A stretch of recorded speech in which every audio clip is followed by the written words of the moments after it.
Good evening. I'd like to call this August 16th, 2022 business meeting to order. Madam Treasurer, may we have a roll call, please? Present. Present. Present. Dr. Pickett, Present. Dr. Goodwin, Present. Mr. Lacy, Here. 7 present. Thank you. May we stand for the Pledge of Allegiance?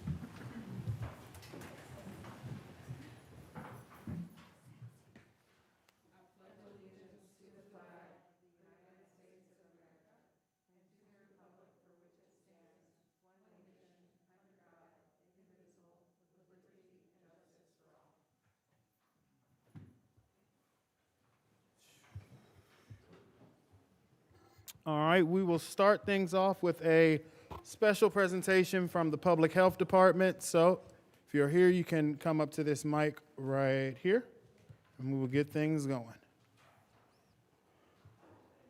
And I appreciate you coming out. Just introduce yourself, and the floor is yours. It's fine. I'm Dr. Becky Thomas. I'm the medical director at Public Health Dayton and Montgomery County. I'd like to say good evening to everyone. Thank you for having me here. I appreciate the opportunity to let you know about the status of COVID in our community and our COVID recommendations for this school year. So to start out with, Montgomery County remains in the high community COVID transmission category.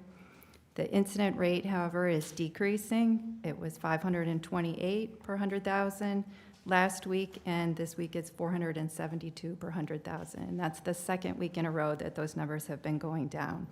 And they'll be updated again on Thursday, so we can see if the community level remains at a high COVID transmission or if we go to medium. So I'd like to share with you that Public Health shares our goal of keeping our students, staff, families, and the school community safe and in a supportive environment for in-person learning this year. We recommend following a core set of infectious disease prevention strategies, always, including vaccinations, staying home when sick, making sure there is good ventilation in the schools, using proper hand hygiene, and cleaning surfaces frequently. The new school guidelines follow right along with the COVID-19 community levels, which are based on the hospitalization rates in our community, the healthcare burden, and the number of cases that we have. And the recommendations, like I said, are the same for the schools as they are for our communities.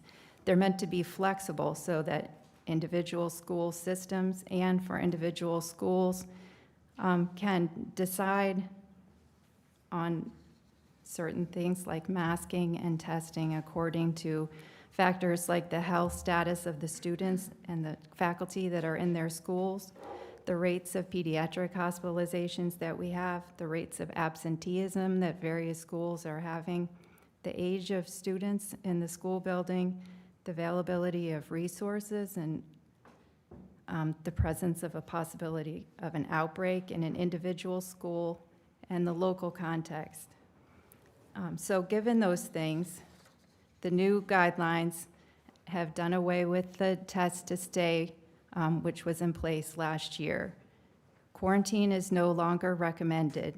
Individuals who are exposed to someone with COVID-19 can continue to come to school as long as they are asymptomatic, wearing a well-fitting mask, and getting tested at 5 days. If at any time symptoms occur, then they need to be tested and isolate if the testing comes back positive.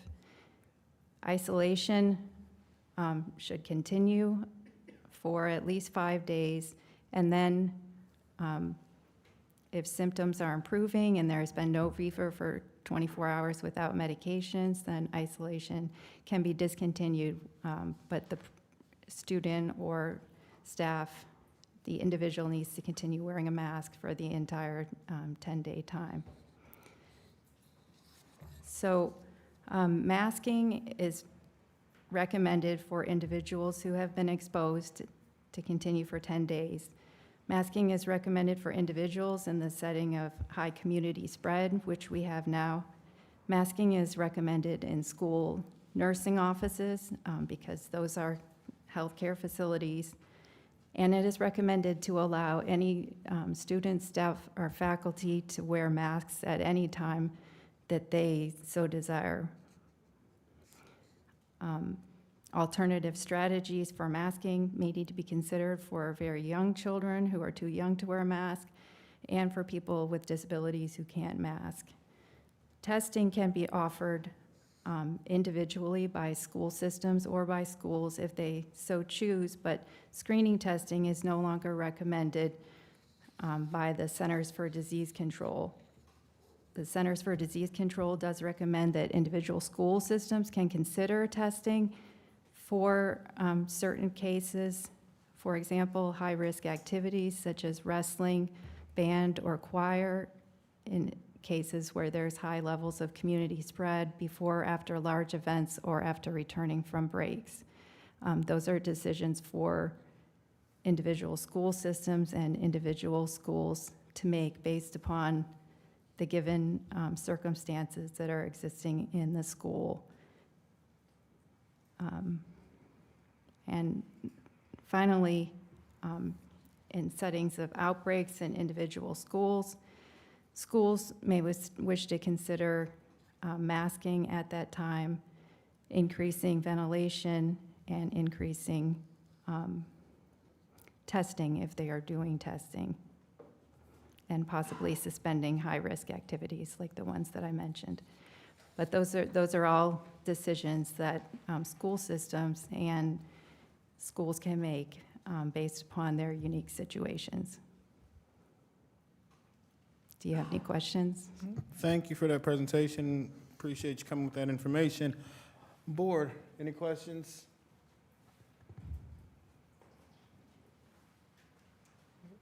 Vice President Reiner. Thank you. I have a number of questions. Thank you, first of all, for coming out. We really appreciate the guidance from the County Health Department as well as the CDC guidance. It's helpful. We had this conversation last year, and we don't make these decisions lightly, but the safety and health of our students and staff and teachers are paramount in making sure that we're starting the year off correctly. So your recommendation is that we strongly recommend masking. That's how we announced it last week. Is that the official recommendation? We strongly recommend that all individuals mask in the setting of high COVID community transmission, which we have now. Thank you. I appreciate it. Can I ask you, I know that this might be catching you off guard a little bit. There are a number of other things that we have to worry about in terms of public health. We have to worry about polio. We have to worry about monkeypox.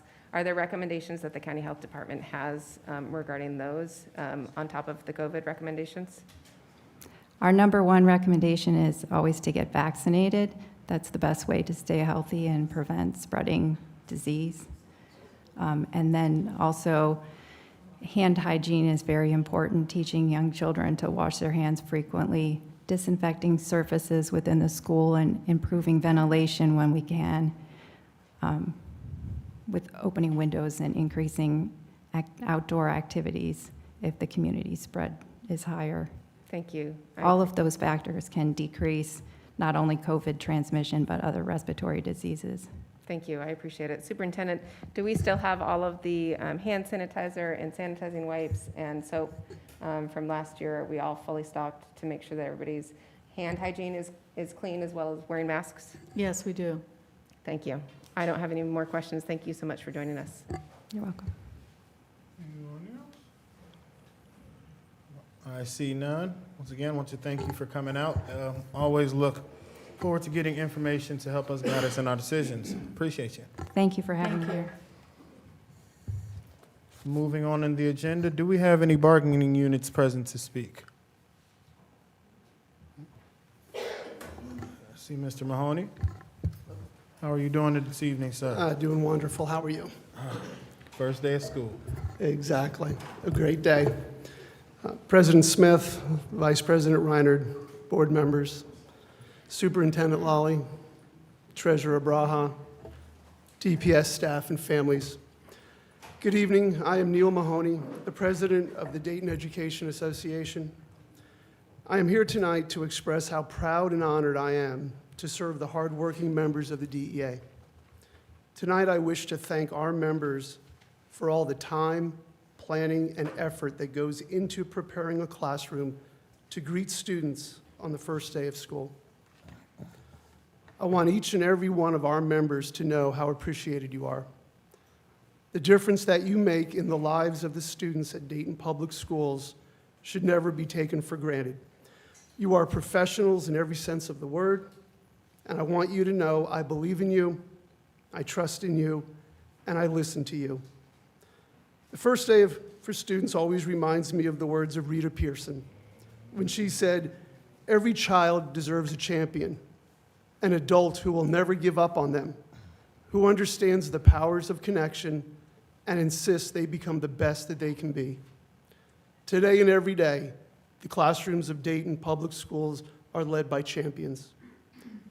I look forward to this school year and the challenges that it may bring because I know the members of the DEA are united. Our strength comes from our willingness to encourage and support each other. We truly believe in the words of Marion Wright Edelman, who said, "Education is for improving the lives of others and for leaving your community and the world better than you found it." Thank you. Thank you, sir. Appreciate you. And the rest of our members of DEA as well. Any other bargaining units? Good evening. Hi, Keith Stuyvesant. I'm the representative with OPSE, Ohio Association of Public School Employees. I represent 7 locals here with Dayton Public Schools. One tonight, I'd like to talk about some concerns. Obviously, it's the paraprofessionals. You see quite a few here tonight. We have a couple concerning matters we'd like to discuss. This is Kenny Jones, the local president. Snuck up on me behind me. First concern is we have a thing, called an involuntary transfer that these paraprofessionals have to go through. It is in the contract, but just because you can do something doesn't always mean you should or it's the right thing to do. To give you an example, we have a paraprofessional that's been 15 years at one school. Built their life around that area, just like you do with your jobs. You know, you might have your daycare close by, you move some parents close by that you tend to. You kind of build your life around the location you report to. So for 15 years, this individual's been going to one school. A week before school starts, they get in a letter, "You're being transferred to another school across town." Just out of the blue. So this is an interruption in not only other matters, but just in their personal life. But that's just personally speaking. So we ask why. Well, we get one answer that says we can, because we can. That's not acceptable. That's not a very professional answer. Number 2 is for the betterment of the students. Hey, we're all for that. We all agree on that. We're always for the betterment of the students. But here's the issue we have with this. The paras that are being transferred, not once are discussed with. The teachers that are in their classroom, they're never discussed. Principals don't even know. In an office down the hall, you have HR and OEC on a whiteboard making these decisions with the people with boots on the ground don't ever have a say-so. If the betterment of the students are really in that number 1, they should do their due diligence and talk to these people. Talk to the paras that have been in that classroom for 13 years that they're going to transfer now because they think it's for the betterment. That individual is being transferred to a K through 2. He's never worked with that in 13 years. So how is that the betterment? So the concern we have is, okay, yes, you can because it is in the contract. We'll work on that. But it doesn't always mean you should. Include us. Include us when these decisions are coming up. Someone sitting in an office on a whiteboard putting a name here and a name here, not knowing everything that goes with that. If you would talk to these people and talk to the individuals, would actually step a foot into the school building and do some due diligence, you will get a cooperation and worked out. It's just not acceptable. It's just something that the paraprofessionals they deserve better. They deserve the respect and the dignity of being included in these decisions. It's life-changing for them. They have bus, one of them has a bus route, public transportation that they get to for the last 13 years. Now they got to go all the way across town because they found out a week later that they are being transferred. So once again, just because you can doesn't always mean you should. It's work with us on this, and we will work with you. That's kind of what we're trying to get at. It's just a matter of respect. This group is the second largest group, I think, besides the teachers. We have well over 200 paraprofessionals. They're a vital part of this organization, this public schools. So we just ask for that same return and respect when it comes to these life-changing decisions that people are making because it's a name on a dry erase board with a wipeout marker, not actually talking to the people that they're changing those lives of. So that, and then right after we get that, we get hit in the head with another one. So as you well know, we appreciate you boarded our contract that we negotiated with the paraprofessionals recently. We worked hard to get a signing bonus. We just got a letter from Department of the Treasurer saying that, well, we made a mistake on a couple of these paras and we overpaid you. So now instead of getting that signing bonus that we negotiated and worked hard for, we're going to take about 80% of it because we overpaid you and made a mistake, our mistake. These people have earmarked that money for something. We negotiated that money. They've earmarked it for maybe back-to-school supplies, getting caught up on bills. They were looking forward to that. And now we get a week before the pay comes out that we were going to get that. We get this letter saying, oh, once again, we made a mistake pay-wise, and we overpaid you. We got to correct it. Hey, and a good way to correct it is to take away that signing bonus that we agreed on. We can do better. You can do better for this group. This is a great group. It's the most versatile group that we have. You have bus paras, classroom paras, one-on-one paras, office paras. They do a lot, and they always are being moved around, and we never questioned it. But now we just want to be included in the conversations at least. Show us some respect, and that's what we're asking from the board tonight. Kenny, you want to say anything? How you doing? My name is Kenny Jones, the president of Paraprofessional 643. I'd like to say thank you for approving the contract, as we just said or whatnot. You got a lot of folks here, a lot of folks. We never seen a lot of paraprofessionals here like this. They worried. We're worried. My honest opinion, we keep going in this direction, we're gonna have a lot of paras leaving. That's my honest opinion. Along with transportation, paraprofessionals, getting different routes again. We doing another route pick again. We should never have to go through this at the first day of school, getting ready to do another route pick.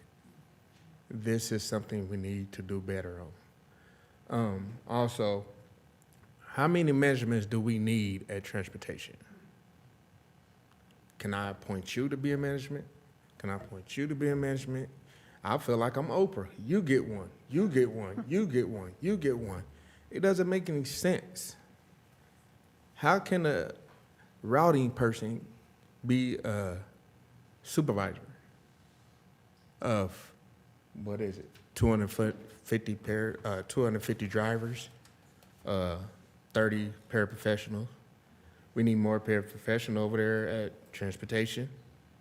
I hope we are in agreement to getting more paraprofessionals at transportation and in the buildings. I'd like to say thanks to Dave Harmon, who reaches out when he can. I know we missed a lot of going back and forth, but I do like to say thank you, Dave, for that. Other than that, man, we at the district need to do better. Thank you. Just in closing, Dr. Goodwine, I watch all the board, on YouTube every week. I don't miss one. And I love how you always ask, what are we doing to retain these employees? You always hold HR's feet to the fire. I love it. Well, this is one thing. This is not a good way to retain employees by treating them like this. So I don't have to do an exit interview. I can tell you on that one. That one there is, showing them the respect that you demand. It's a two-way street. So that would be one way we can, we lose a lot of pairs every year. And some of these issues that we're having is reasons why. So, but I appreciate that, always, looking out for that. So I thank you for your time, and, on a good note, happy first day of school, and have a great year. Thank you, Mr. Stuyvesant. Thank you, Mr. Jones, as well. Appreciate you both. Good evening. Good evening. Protocols being established, President Smith, and our Cabinet, Superintendent Lawley. I am Marie R. Winfrey, local president for the transportation of local 627 bus drivers. And I have concerns. Months ago, I stated to you, please do not set us up for failure. Today is the first day of school, and thank the transportation for what we've done, but I know we can do better. We are embarking on another school year, and we're standing in the need of assistance, of success in the failure of the transporting our DPS students. And we are here stating that the operation, and we pledge to get our children to school and back home safely. Due to the recent inconsistencies and lack of organization of the management, actions of our routing changes, lack of communication and cooperation among transportation routing staff, we are in a chaotic situation at this time. We have routes that's going down dead-end streets again, one-ways, and streets that we putting our children on, both sides of the roads. We can't even transport up and down those streets. Kids are also, today, we had some go to the wrong schools because of the hub stops and the group stops. We can do better. We also have a situation we have upcoming by our management staff. We had our executive director that did resign, and we're in need of an interim executive director now. You have a position open, and we have 2 candidates that will fill that position. We have Mr. Terrence Jackson, who's been a 30-year employee of Dayton Public Schools. And I know 20% of that years has been at the Transportation Department. We also have Mr. Thomas Gray, who is capable also to sit in that seat as an interim executive director. We need to look at them too as bringing back the combination of things that needs to be done decently and in order, or an organization needs to be back in place at the Transportation Department. Another also episode happened.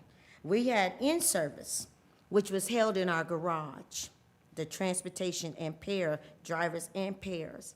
We've always had our in-service in a building. This year, we did not.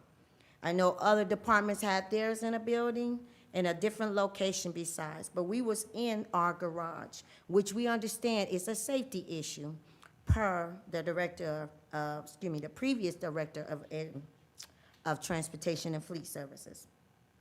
The reasons we was having complaints, and I did have a packet, and it should have been brought to you because it would show you everything that I'm speaking about, the different things that I'm taking.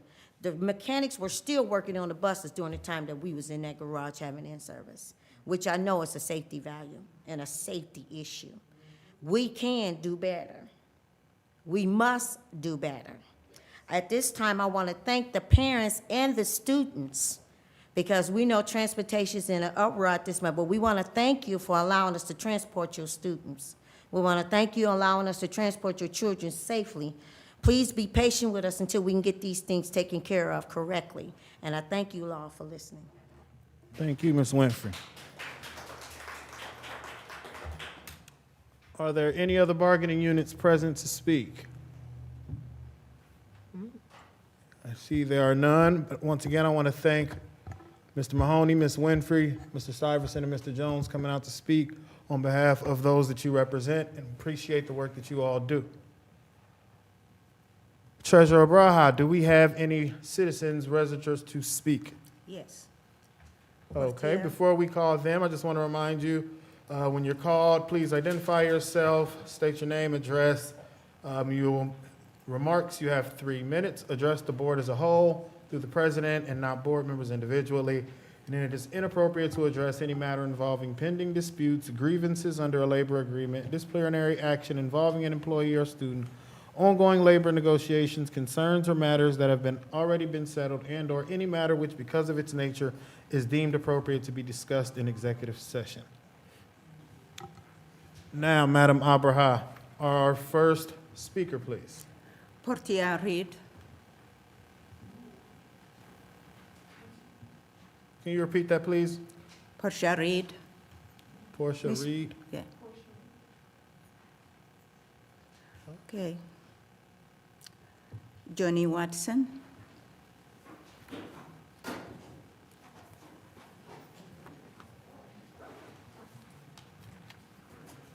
Good evening. Good President evening. Smith, Vice President Reinhardt, Board Members, Superintendent Lawley, and Treasurer Braha. My name is Joni Watson, and I'm here representing the Dayton Public Schools Foundation. It's one of the many hats that I wear. And I just want you and the viewing public and staff to know that the Dayton Public School Foundation does a lot of really wonderful things for our staff. This year, we have given out 19 different grants to our teachers so that they can do special projects that may not be funded otherwise. So to do that, the Dayton Public School Foundation has to raise money. So we are holding a pub fundraising dinner on Wednesday, September 7th, from 5 to 8 p.m. at Troll Pub. Last year, I think Dr. Goodwine, President Smith, and maybe Vice President Reinhardt was there, and it was really a wonderful night. Tickets are $15. We would love to see you, and for $15, you'll get a limited light dinner menu and soft drinks.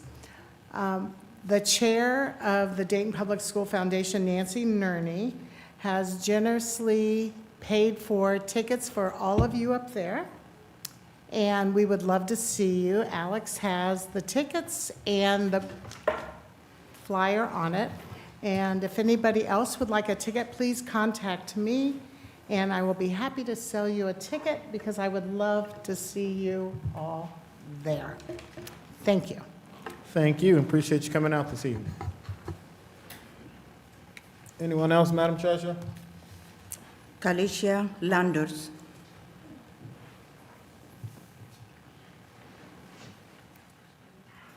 Good evening, Mrs. Landers. Good evening.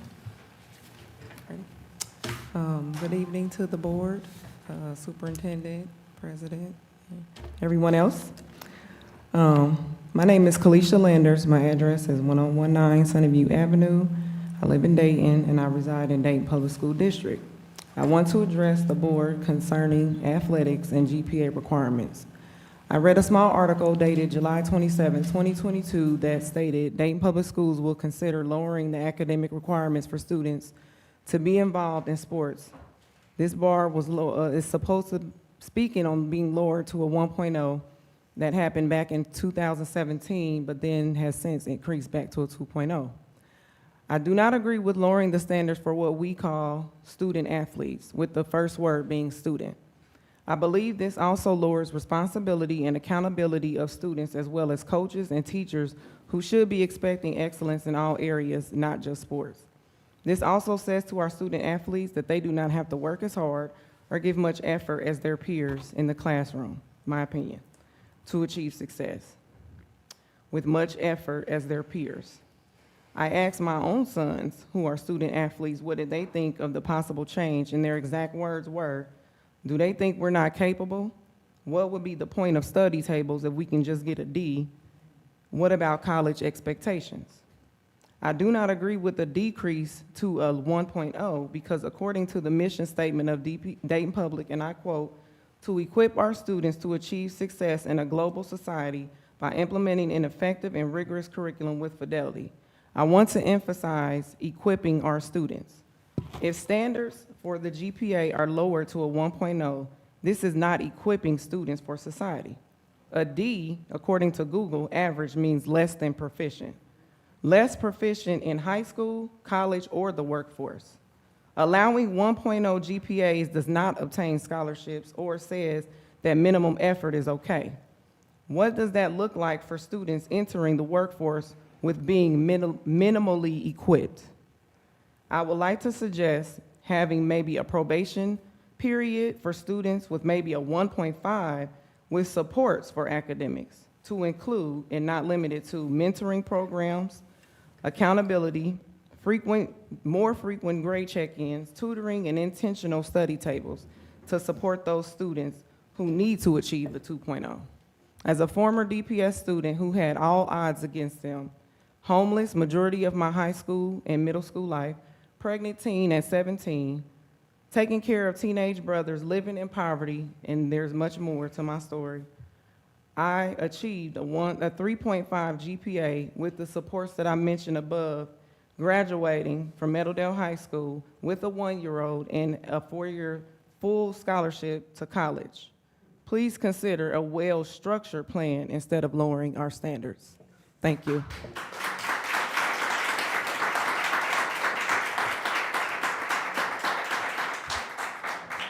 Thank you, Mrs. Logan. Elise Pennington.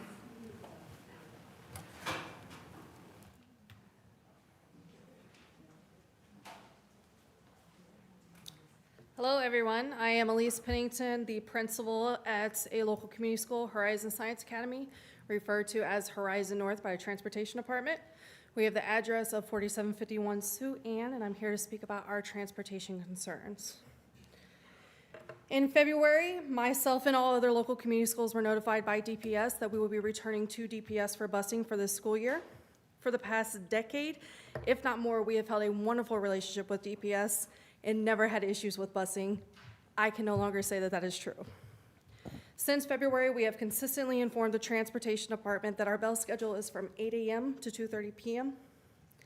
On June 2nd, I received a letter stating that they would be dropping my students off at 8:25 a.m. and picking them up at 3:35 p.m., not meeting my bell schedule. I replied to this email advising once again of our bell schedule. On June 8th, I reached out again because I had not received any type of notification. And then I was once again informed that they would be dropping my students off at 8:25 a.m. and picking them up at 3:35 p.m. Once again, and on numerous occasions since then, I have advised the Transportation Department and Dr. Sheila Burton and the Ohio Department of Education that our bell schedule is not being met by Dayton Public Schools. On Monday, 8/15, Dr. Sheila Burton held a virtual meeting with all community schools to hear about our concerns with busing.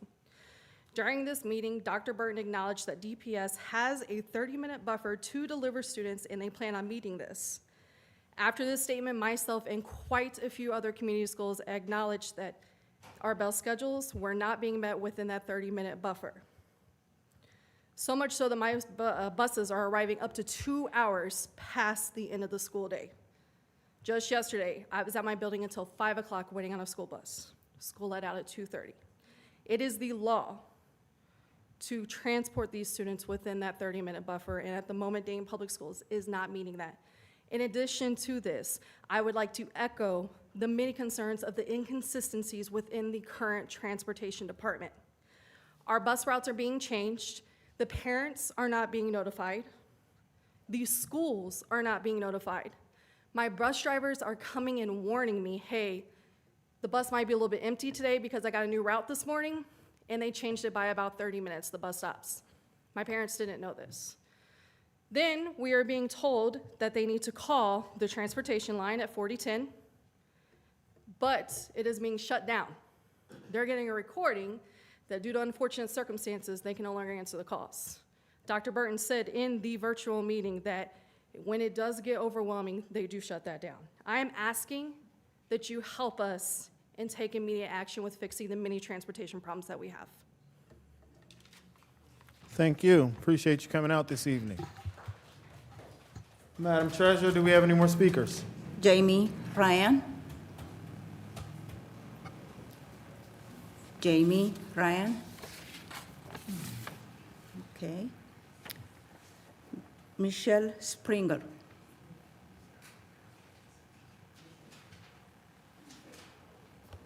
Michelle. Yes, I just had a comment about the bell schedule.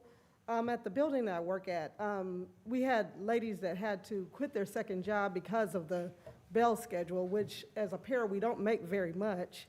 Then they had to quit their second job because of it. And then it's a concern also with the absentee with getting off so late.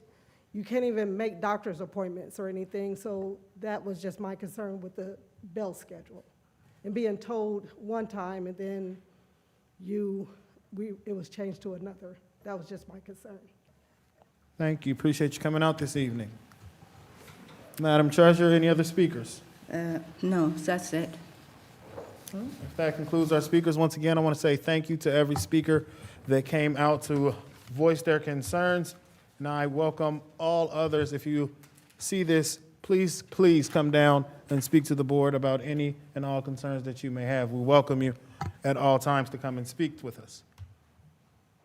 Next, we would need to request a waiver of the 48-hour rule. Dr. Lally. I'd like to request a waiver of the 48-hour rule for the Human Resources agenda. These are recently hired personnel, and we'd like to get them on the agenda at the beginning of this pay period. So moved. Second. It's been moved and seconded.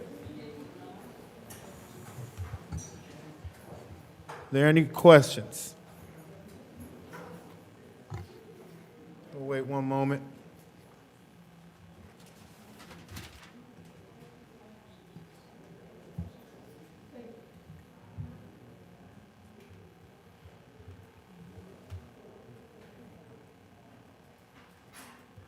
Okay. Thank you, Chief. Appreciate you. Once again, are there any questions? If not, may we have a vote? Yes. Ms. Reinhardt, Yes. Mr. Sampson, Yes. Ms. Wiegany, Yes. Dr. Pickett, Yes. Dr. Goodwin, Yes. Mr. Lacy. Yes. 7 yeses.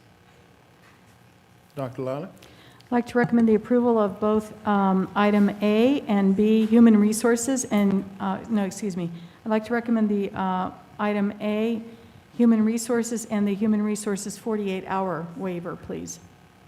Are there any questions from the board on HR or HR with the 48-hour waiver? I will give a moment if you need to look over to see if you do have any questions.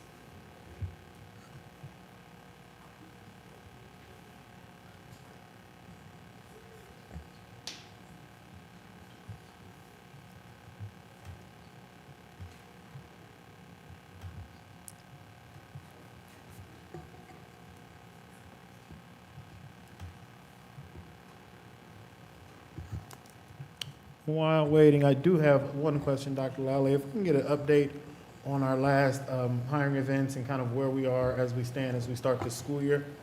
Yes, I'd ask Chief Harmon to come forward and update us.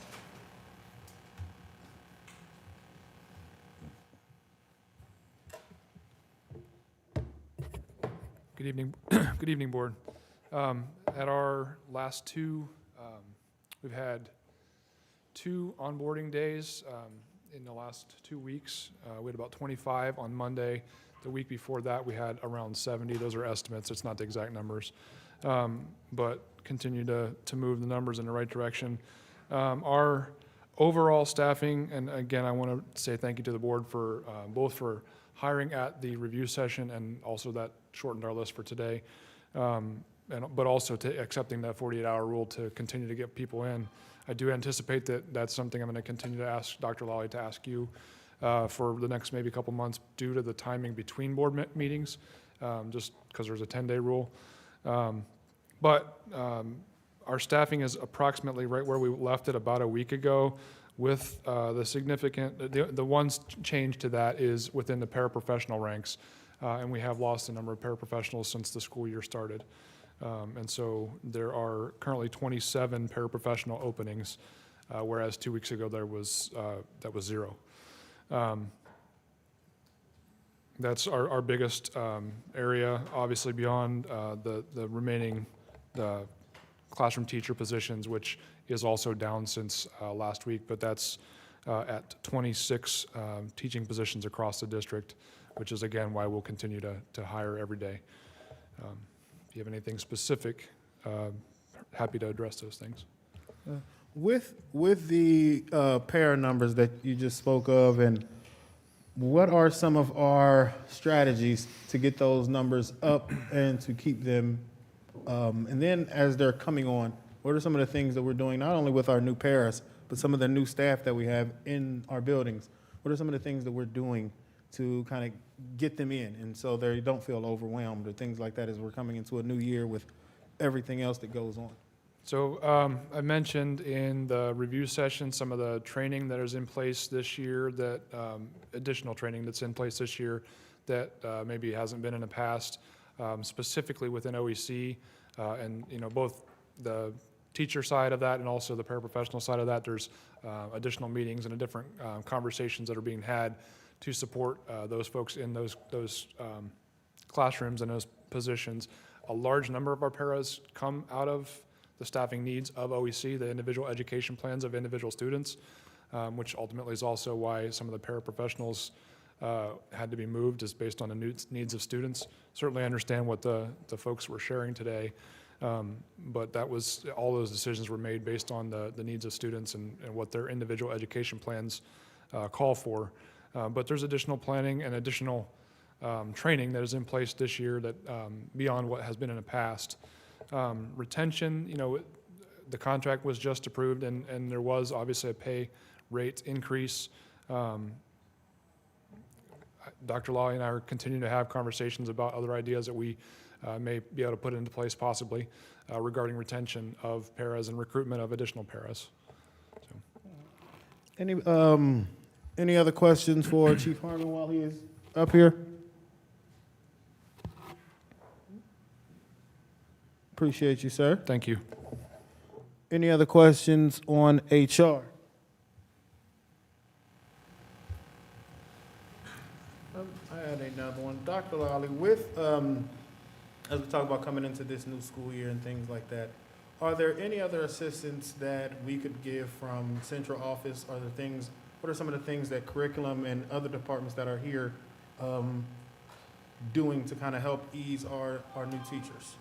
What the curriculum department does is they actually visit the new teachers, offer resident educator professional development, and for brand new people, they actually did an extensive time frame with them to take them through the curriculum, the resources, materials.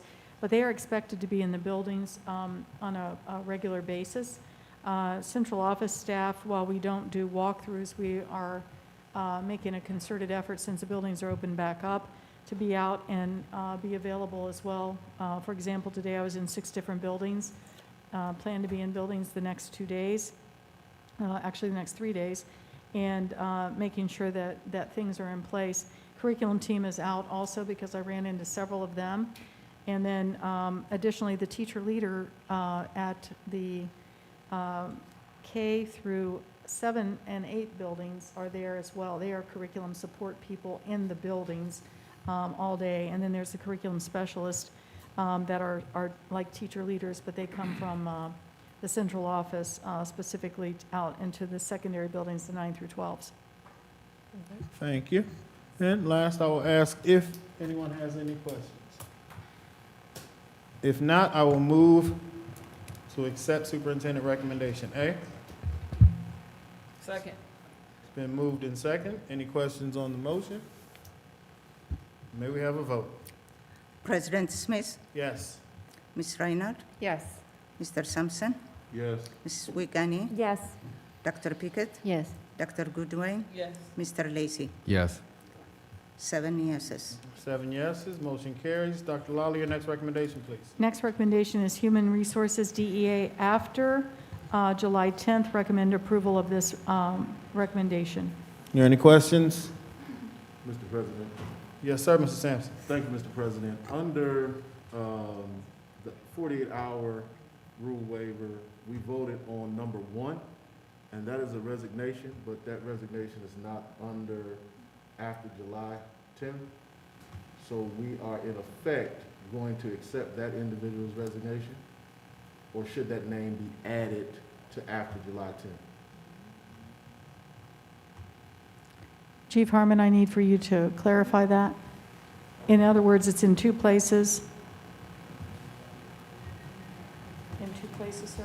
Yeah, so under the DEA after July 10th, that name that we just voted on for the resignation, in essence, we are saying okay to that resignation, So should that person be under July 10th, after July 10th? And if not, why? There were some, it's an excellent question. There were some specific personal issues that we approved due to the person, the personal issues that they've not left in a punitive way. All right, thank you. Thank you, Mr. President. Thank you, Mr. Sampson. Any other questions?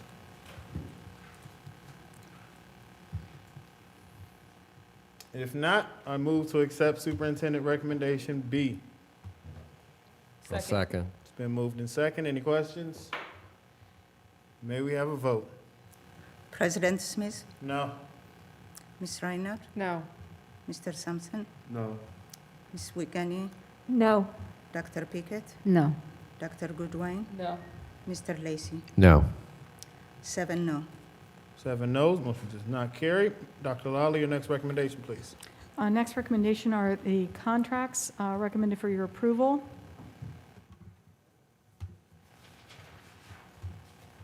Are there any questions on contracts?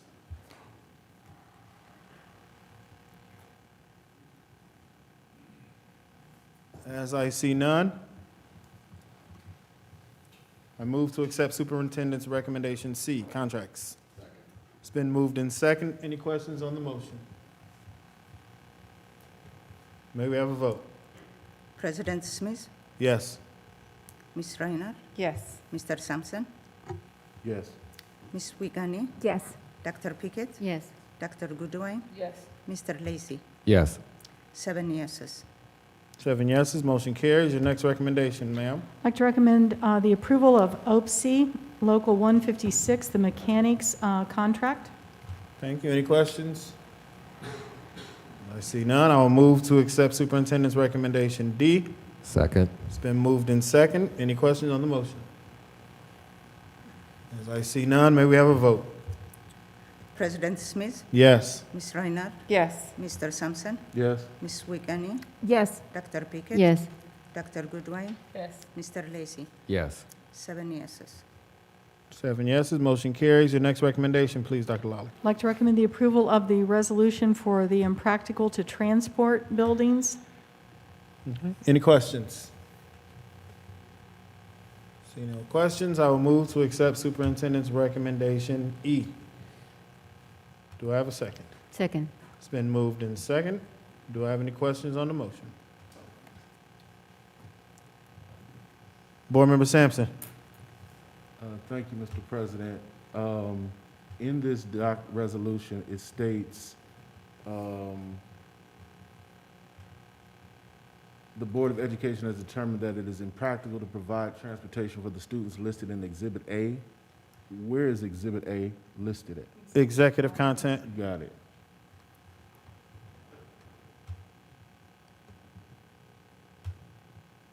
Any other questions? Let's see none. I move to accept Superintendent Recommendation E. Well, no, we already It's did that. moved. Yes. Nope, now we can have, are there any other questions? If not, may we have a vote?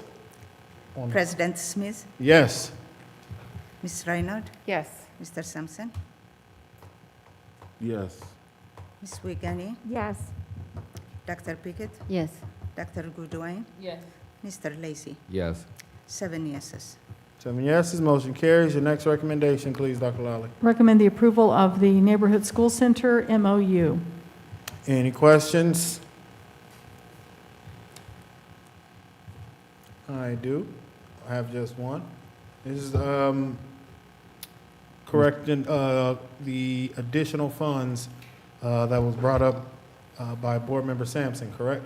Correct. It went from 50,000 to 65,000 per neighborhood school, official neighborhood school center. Yes, not communities in schools or City Connects, just our neighborhood school center partners.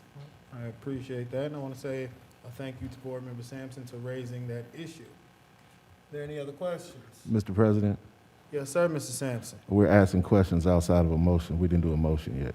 May we move to accept Superintendent moved. Recommendation F? So moved. It has been moved. Do we have a second? It has been moved and seconded. Do we have any Who questions? seconded it? Mr. Lacy. Okay, thank you. Any other questions? If I may. Yes, ma'am. Thank you. I would just like to echo your thanks and thank Board Member Sampson for raising this. I think it is a very good thing for our neighborhood schools. Thank you. Anyone else? If not, may we have a vote? President Smith, Yes. Ms. Reinhardt, Yes. Mr. Sampson, Yes. Ms. Wiegany, Yes. Dr. Pickett, Yes. Dr. Goodwin, Yes. Mr. Lacy. Yes. 7 yeses. 7 yeses, motion carries. Your next recommendation, Dr. Lally. I'd like to recommend the approval of the bus stops for 2022-23. Thank you. A move to accept superintendent recommendation G. Do I have a second? Second. It's been moved and seconded. Do we have any questions on the motion? Dr. Goodwin. In the bus stops, can you just tell me how these hubs are working? Dr. Burton, do you have a report on how the hubs are working? You mean how it's laid out to work or how it worked today? Just period. I mean, I see them on here just structurally, how is it even supposed to function? So we really only have the hub for the 2 DPS schools. All the other ones are stops that we're allowed to have for the charter schools where they are a certain distance away from the students' home. So we made all the stops, what's the maximum allowed, which is 0.5 miles away from a student's home. And you'll see that that stop, we may hit that stop multiple times during the day, depending upon the bell schedule and the students that are routed on the bus for that bell schedule. Can you tell me a little bit how the charter school hubs are working? So Like, the what is- charter school 'cause I- hubs, I'm sorry. Because I see Deca Middle School, Charity Adams, Deca Prec Hub. What does that mean? So that means that there's a stop near that school, either right in front of the school or on the corner of the school, because when we drew a map, did a radius around the kids who we're going to transport, that site might have been an actual good stop for the school, for the bus. Okay. Parliamentarian, I have a question for you. Yes, ma'am. So if we approve this and it turns out that this isn't working, what steps will we need to change it if something else is warranted based on what's happening over the next 2 months? So if we vote for it, we can, whoever motions it, approves it, first and second, they can withdraw, come back and ask for an amendment to that vote. Is it only the person who moves for it or anyone who votes in the affirmative? Anybody that votes in affirmative. Thank Okay. you for that. That's all I needed to know. Thank you. Thank you, Dr. Burton. So just one other point is that, remember, the stops constantly change based upon the ridership. So what's a stop today may not be a stop tomorrow once we are done with determining the students who are eligible, those students who have withdrawn. But this is the first round of stops, but stops are constantly changing based on ridership. And by the Ohio Revised Code, you only have to approve the routes one time, and then there's the flexibility to change the routes as needed based upon the needs of the students. Thank you. Any other questions? I think, did the law change? I just don't remember voting on stops. in the No, 12 years. the law's been in place. The stops have always been, you have to vote on them within 10 days of the opening of your school, and then they're flexible to change how you need it. I don't understand why, but it's Okay. part of the Ohio Revised Yeah, I don't Code. think we did it for like 12 years. Okay. Mr. President. Yes, sir, Mr. Sampson. I'm still a little unclear by the definition of hub. Like, I see different schools that say hub, like, is there a way to make it a little clearer for me what hub means? Who accesses the hub? What does that look like?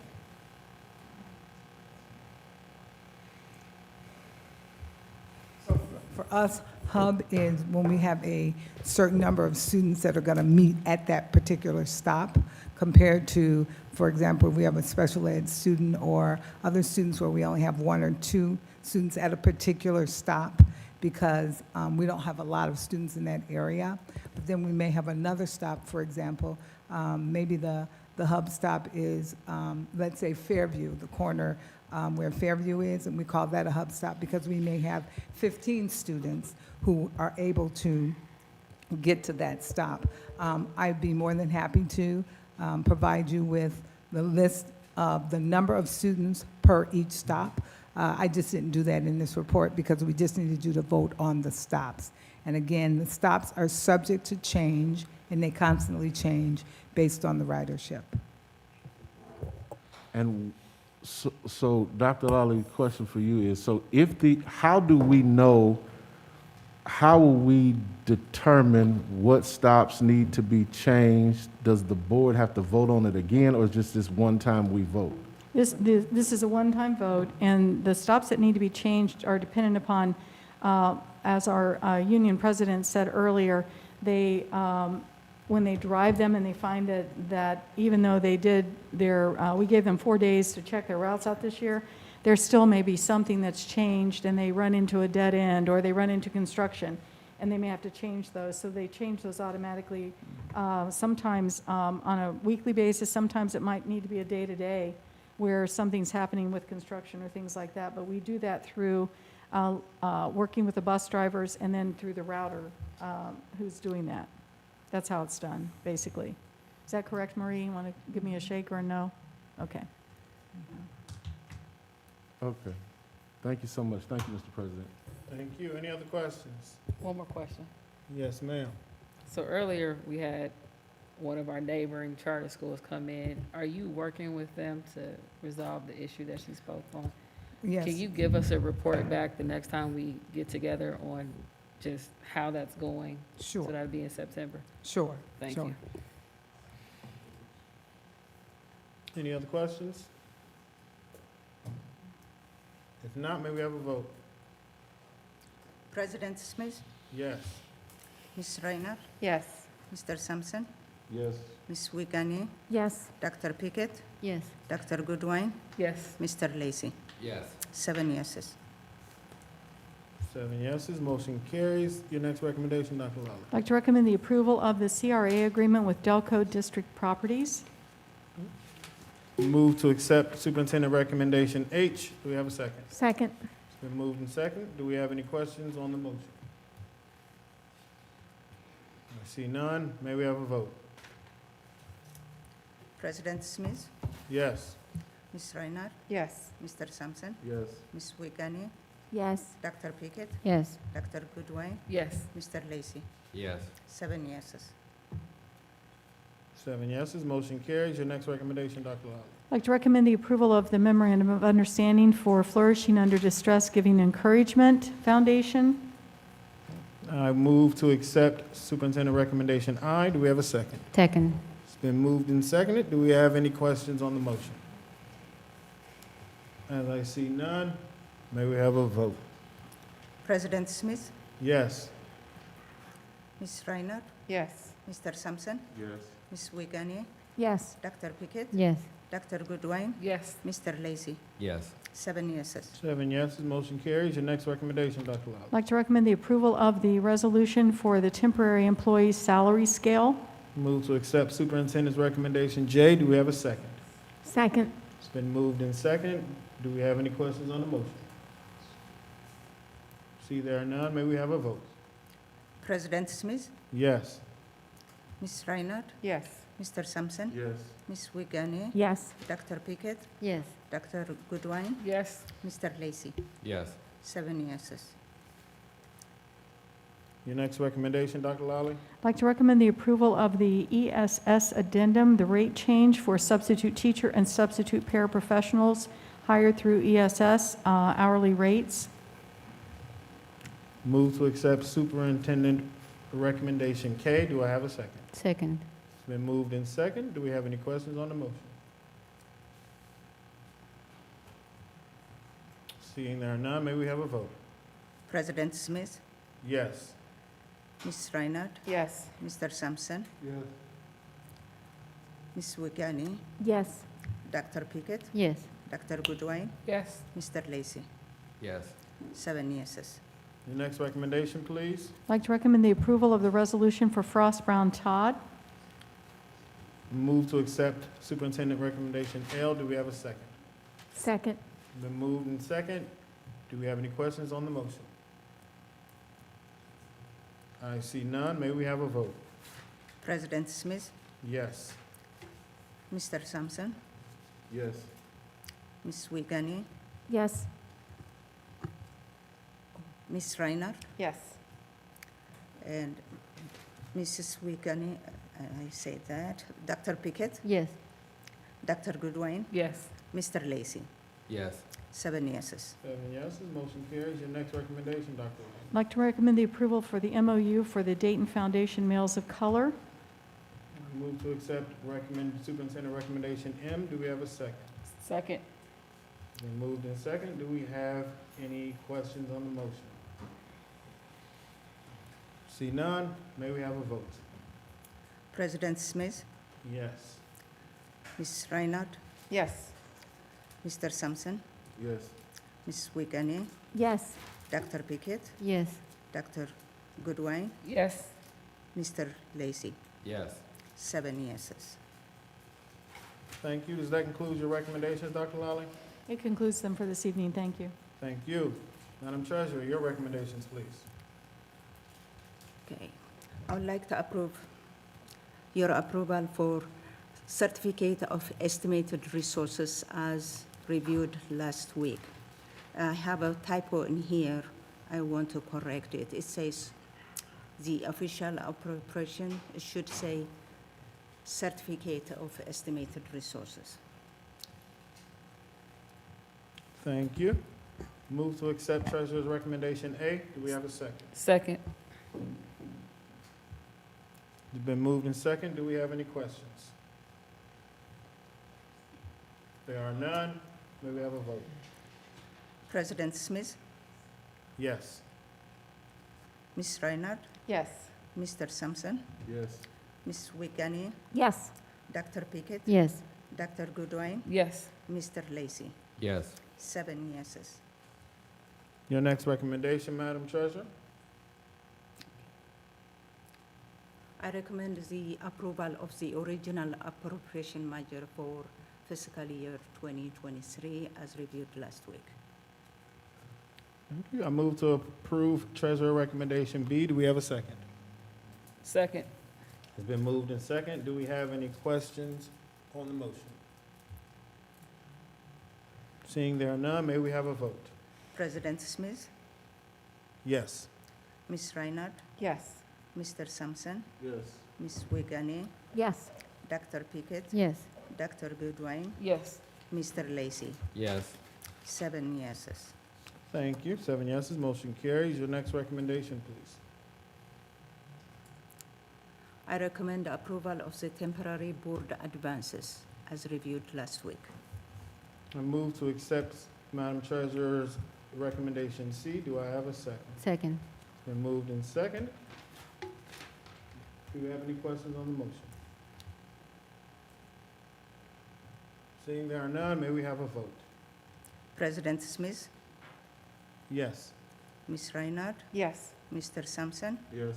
Ms. Wiegany, Yes. Dr. Pickett, Yes. Dr. Goodwin, Yes. Mr. Lacy. Yes. 7 yeses. Thank you. Your next recommendation? I recommend approval of the permanent funds transfer as reviewed last week. I move to accept Treasurer recommendation D. Do we have a second? Second. Been moved and second. Do we have any questions on the motion? If there are none, may we have a vote? President Smith, Yes. Ms. Reinhardt, Yes. Mr. Sampson, Yes. Ms. Wiegany, Yes. Dr. Pickett, Yes. Dr. Goodwin, Yes. Mr. Lacy. Yes. 7 yeses. Thank you. 7 yeses, motion carries. Your next recommendation, please. I recommend the approval of the monthly financial report for July. This was reviewed last Thursday with the Finance Committee, and they didn't have, their answers were answered, their questions were answered, and there is no other questions. I move to accept treasurer's recommendation E. Do we have a second? A second. It's been moved in second. Are there any questions on the motion? Seeing there are none, may we have a vote? President Smith, Yes. Ms. Reinhardt, Yes. Mr. Sampson, Yes. Ms. Wiegany, Yes. Dr. Pickett. Yes. Dr. Goodwin, Yes. Mr. Lacy. Yes. 7 yeses. 7 yeses, motion carries. Your next recommendation, please. I recommend the approval of the resolution for tuition rates for 2022 and 2023. Out of state district grade K-12, $3,381.60. Out of state grade K-12, $8,317.56. I move to accept treasurer recommendation F. Do we have a second? Second. It's been moved in second. Do we have any questions on the motion? Seeing there are none, may we have a vote? President Smith, Yes. Ms. Reinhardt, Yes. Mr. Sampson, Yes. Ms. Wiegany, Yes. Dr. Pickett, Yes. Dr. Goodwin, Yes. Mr. Lacy. Yes. 7 yeses. 7 yeses, motion carries. Your next recommendation. I recommend the approval of official minutes for July 22, July 13, July 19, and July 26. I move to accept treasurer's recommendation. Do we have a second? Second. It's been moved and seconded. Do we have any questions on the motion? Seeing there are none, may we have a vote? President Smith, Yes. Ms. Reinhardt, Yes. Mr. Sampson, Yes. Ms. Wiegany, Yes. Dr. Pickett, Yes. Dr. Goodwin, Yes. Mr. Lacy. Yes. 7 yeses. Thank you. 7 yeses, motion carries. Your next recommendation.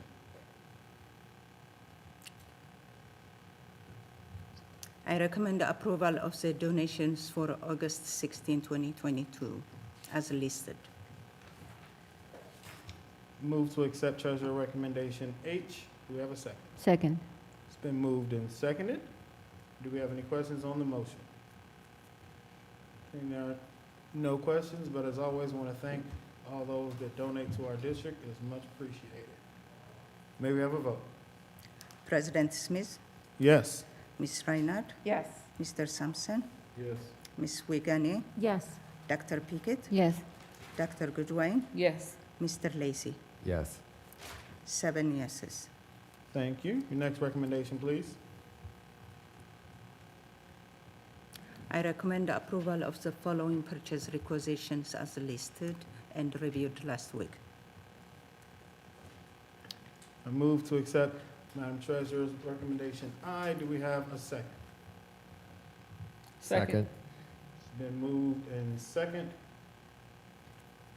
Do we have any questions? If there are none, may we have a vote? President Smith, Yes.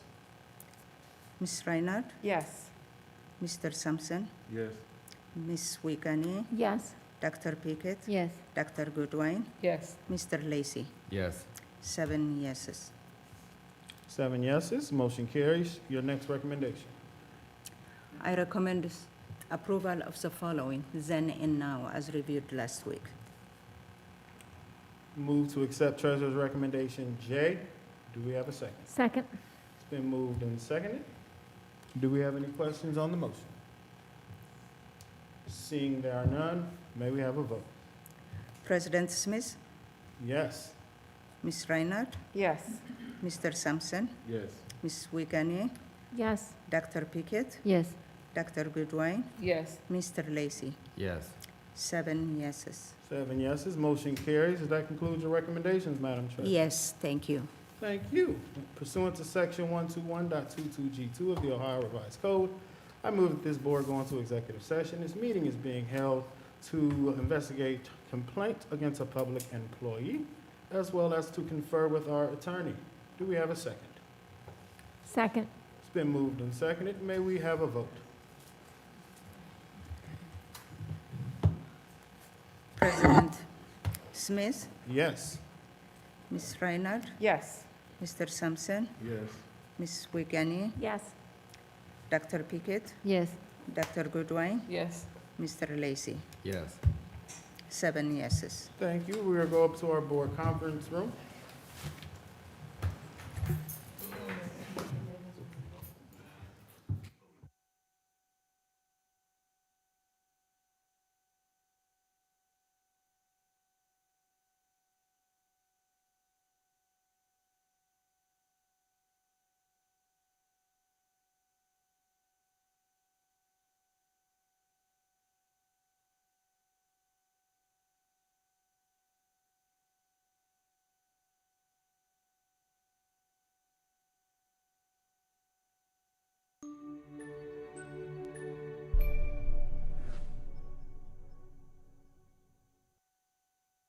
Let the record show that the Board of Education of Dayton City School District has just completed an executive session during which it investigated charges or complaints against a public employee, official, licensee, or regulated individual, and conferred with an attorney.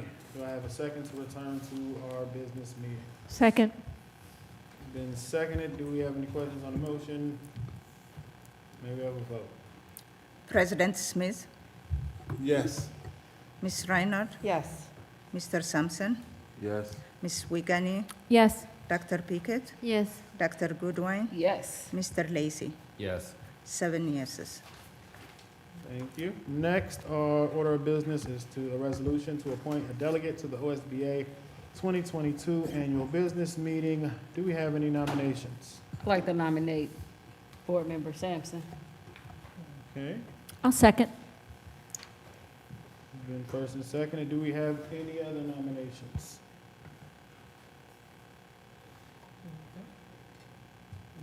Okay. Then may we have a vote?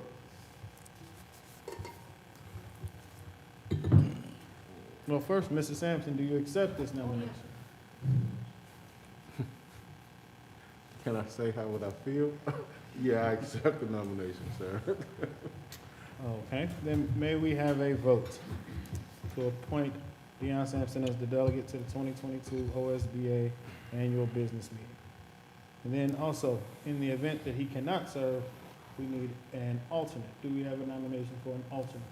It's appointed. I would like to nominate Board Member Cassandra Goodwin. Okay. All right, then may we have a vote to appoint Board Member Sampson?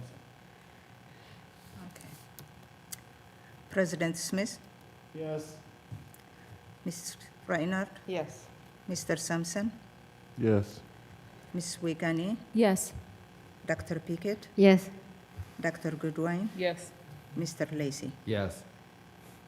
7 yeses. Thank you.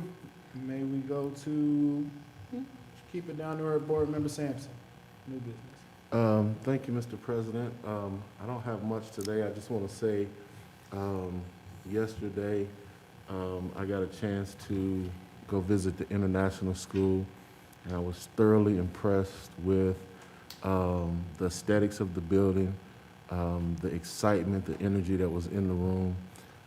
Teachers were in service, so, you know, you don't interrupt teachers while they're in service. But I got a chance to tour the building, and I was thoroughly excited about what was taking place in that building.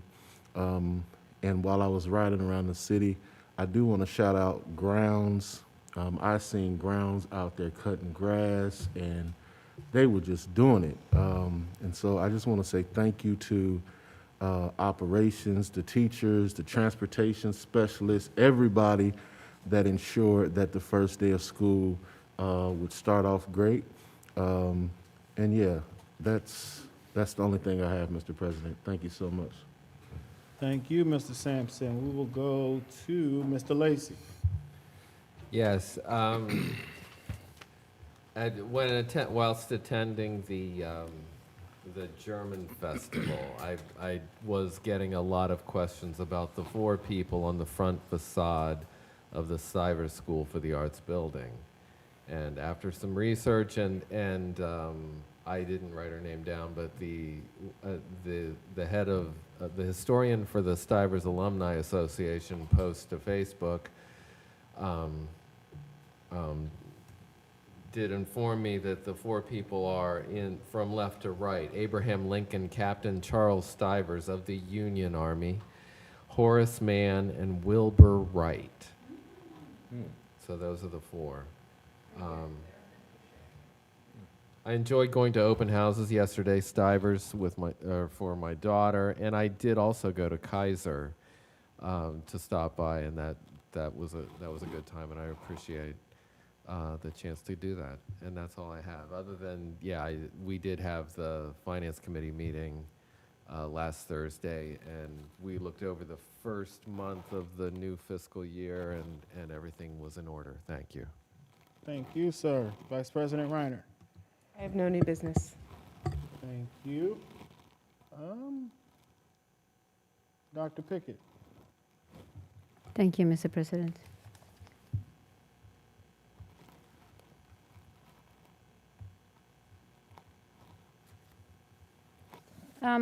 Last week, the policy committee meeting met, and we had Director Jones come over and talk to us about the GPA and what we're doing to help our students. And she shared this with us. Anybody in green is 369 students that we have that are 2.0 or above. The yellow are kids that are 1.5 or 1.99. That's 31 students. And then we have 14 students that follow in the 1.0 category right here. And the red, they simply cannot play because of all the regulations that they're not meeting. And when I see this, I see 369 students that are excelling because they want to be in sports. When I look carefully at the list that I have right here of all the students, green means they are meeting their GPA, starting with 5.7, continue green, meaning they can still play games, up to 2.0. Then there's several pages of this, and there's just a few that are yellow that have been also included in the academic eligibility.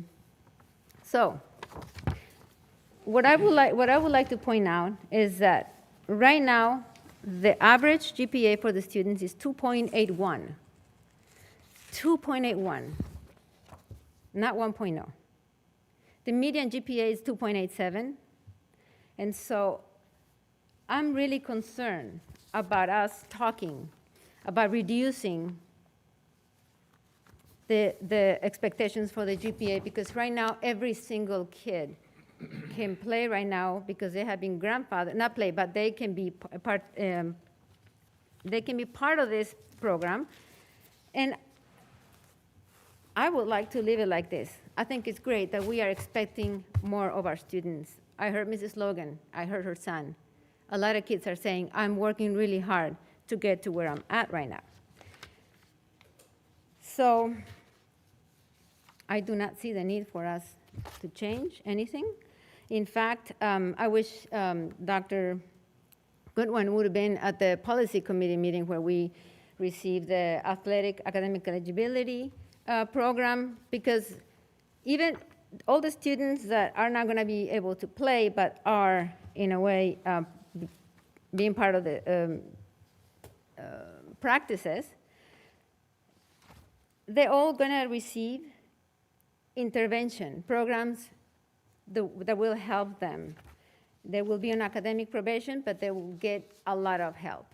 And so, to me, equity means not reducing the standards that we have, but we need to do everything that we can to elevate the students that are not there yet. And I think the way the things are working right now, we're trying to elevate those who are not there yet.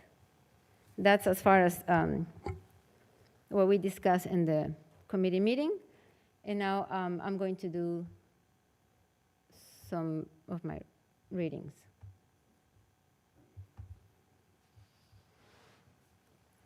Okay, this is resolution to adopt board policy. This is the first reading. Inasmuch as the Board of Education is committed to the continued updating of its policies, rules, and regulations, manual, and the committee, which was appointed, has been working towards the goal. The following are brought at this time for first reading in compliance with Board File BFC policy adoption. Now that it be resolved that the Board of Education of the Dayton City School District, Montgomery County, Ohio, hereby accepts and adopts the following policies that have been codified for inclusion in the Handbook of Policies, Rules, and Regulations. BDDB, agenda format, revised to streamline board meeting process. GECB, admission of non-resident students. And GO, student records, all revised to better meet district needs. And now I have a second reading.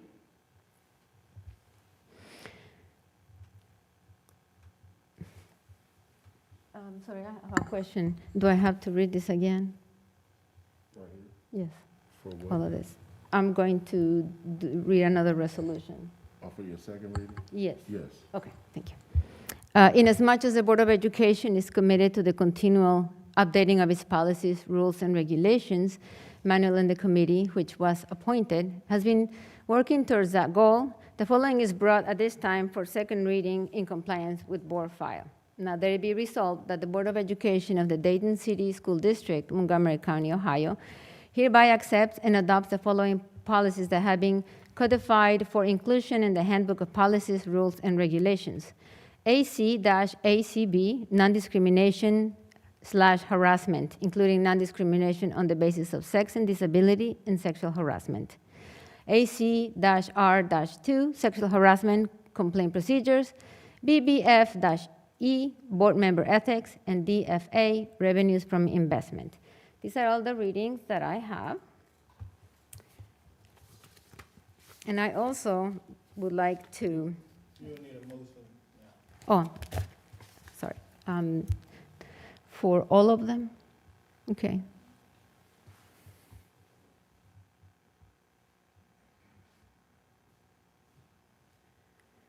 So I move that we accept the resolution to adopt board policy. Second. It's been moved in second. Any questions on the motion? I'd like to make a motion to amend. I'd like to make a motion to separate the policies and vote on them individually. Okay.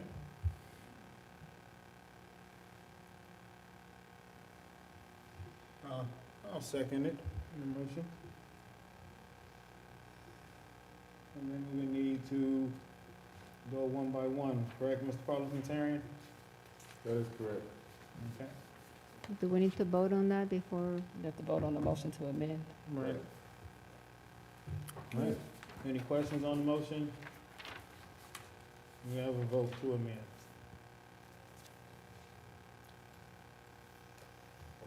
President Smith, Yes. Ms. Reinhardt, No. Mr. Sampson, Yes. Ms. Wiegany, Yes. Dr. Pickett, Abstain. Dr. Goodwin, Yes. Mr. Lacy. Yes.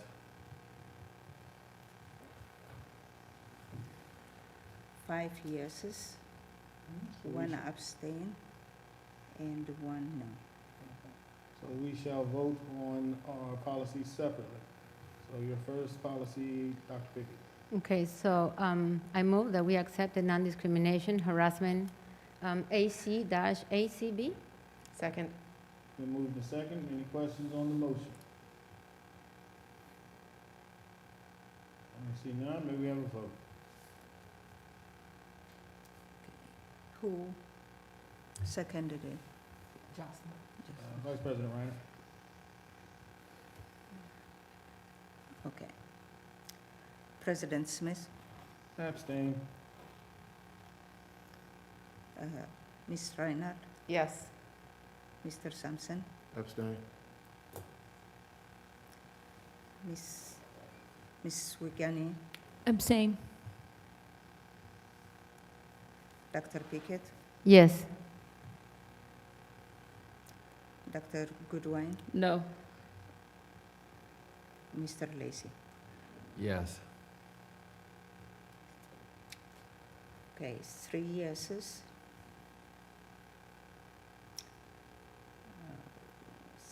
3 abstain, and 1 no. Okay, motion does not carry. Your next policy, Dr. Pickett. I recommend that we move, that we approve AC-R-2, sexual harassment complaint procedures. It's been moved. Do we have a second? Second. It's been moved and second. Are there any questions on the motion?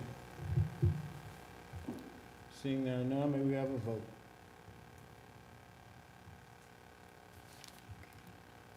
President Smith, Abstain. Ms. Reinhardt, Yes. Mr. Sampson, Abstain.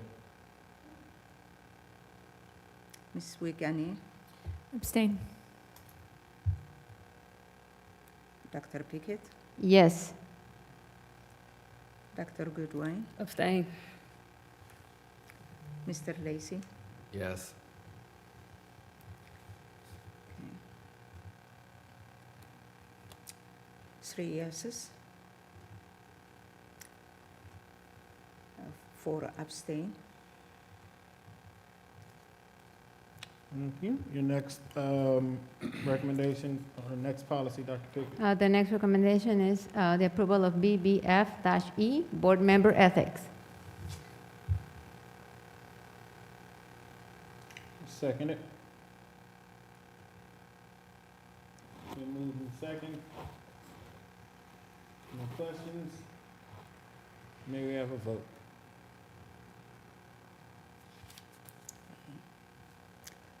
President Smith, No. Ms. Reinhardt, Yes. Mr. Sampson, Abstain. Ms. Wiegany, Abstain. Dr. Pickett, Yes. Dr. Goodwin, No. Mr. Lacy.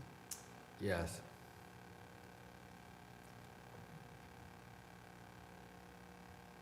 Three yeses. 3 abstain. No, hold on. 2 no. Two abstain. And 2 no. In your last policy, Dr. Pickett. Last, I recommend that the approval of DFA, revenues from investment. I'll second it. Been moved and seconded. Do we have any questions? No, may we have a vote? Okay. President Smith, Yes. Ms. Reinhardt, Yes. Mr. Sampson, Abstain.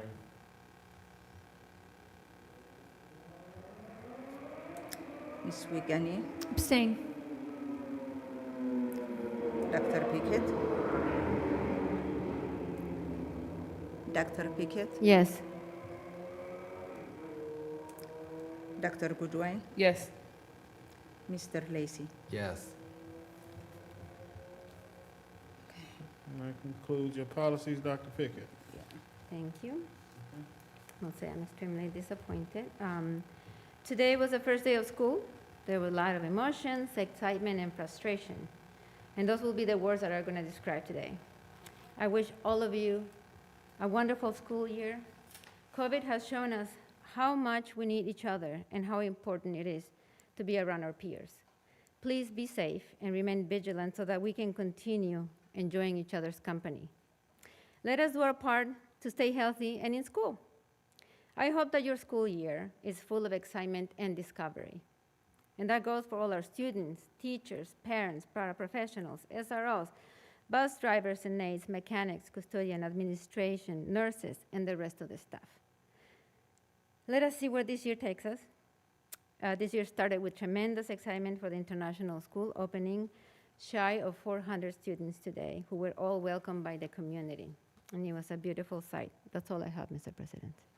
Thank you, Dr. Pickett. Definitely saw some of the pictures over there. It looked great. We are now moving to Ms. Wick Gagne. We have, looking forward to my update from my business advisory partner with regard to some of our efforts with our collaboration with our on-Main partners, with some efforts we're moving forward there, and then getting our business advisory meeting set and scheduled for the year, which I'll be doing. I'll have a report by the next month's business meeting so that I can get those meetings kicked off for the year. Otherwise, yeah, I love all of I haven't got to make it out to any of the schools yet because I've been dealing with some family medical issues, but I'm looking forward to getting out to the schools, and thank you to all the teachers, staff, administrators, treasurers, HR people, video technology people, SROs, operations, everybody who's making it all come together. I know it's hard work, and I appreciate you all. Thank you so much. Oh, I would like to interject a little piece, a thought I've had around the conversation on the grade point average with regard to athletics, because I also serve on the athletics advisory, and that is that we are probably one of the only districts in the area that has a higher grade point average.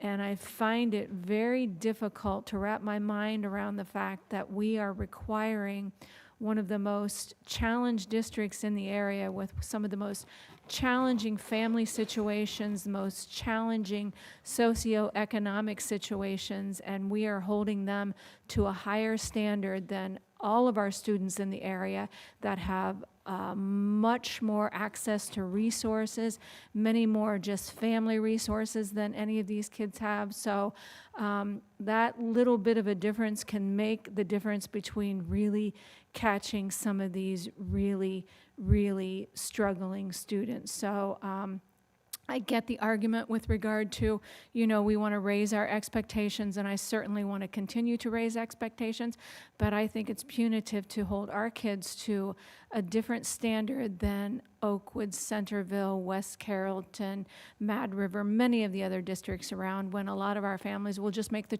choice to go ahead and leave our district then. So I would support changing this policy so that we can continue to do the work with our students and our most vulnerable students in this very important work, because athletics can certainly change one of those students' lives. So that's how I feel. Thank you. Thank you, Ms. Wick-Gagne. Dr. Goodwine.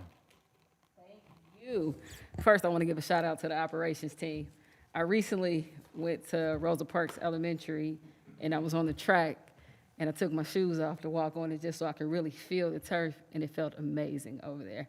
I felt really grounded. So thank you guys for your hard work. I know if that one track is that way, chances are the rest are even better since they're actually used for track. So community, I definitely encourage you guys to get out there and utilize just some of the great things that our operation team is doing. Today was the first day of school, and for the first time in my life, I had a teenager that I had to take to school today, and it was a very orderly process at Thurgood Marshall. I'm excited that they are coming through the front of the building now this year. Everyone was out there. You've seen everyone with their first day of school outfits. I remember those days. That was the most important, that one, and after the holidays were the most important outfits that you put on. So it was good to see that. I'm excited that I got a report back from the teenager in my household that the day was not terrible without his phone, and he actually talked to people. And that is amazing. I think that's awesome. That is a really great, and I'm sure it was an unintended benefit to not having those.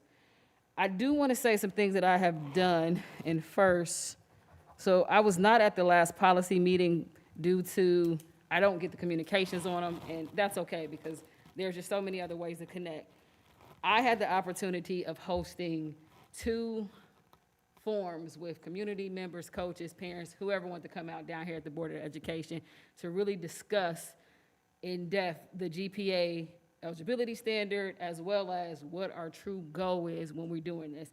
And everyone that I've talked to, when we got deep in the conversation and they realized it wasn't just about you changing the standard so people can participate, it was about creating a program that actually addressed some of the inequities in our district. And after those 2 sessions, numerous emails, numerous phone calls with both coaches, parents on both sides of the aisle, I today am actually going to present a policy for first and second reading.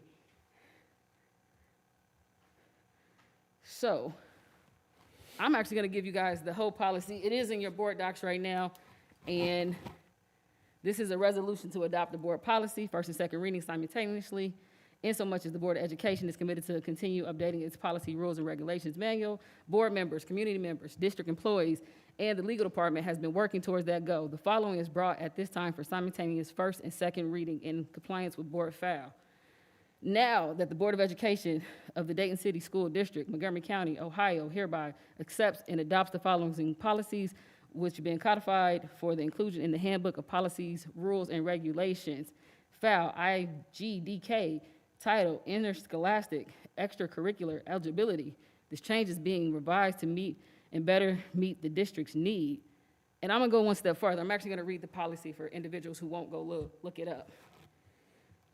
So, the board recognizes the value of interscholastic extracurricular activities for students in grades 7 through 12 as an integral part of the total experience, school experience.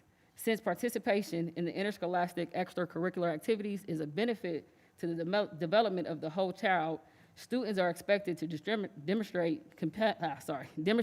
competence in the classroom as a condition of participation. Interscholastic extracurricular activities are defined as school-sponsored student activities involving more than one school or school district.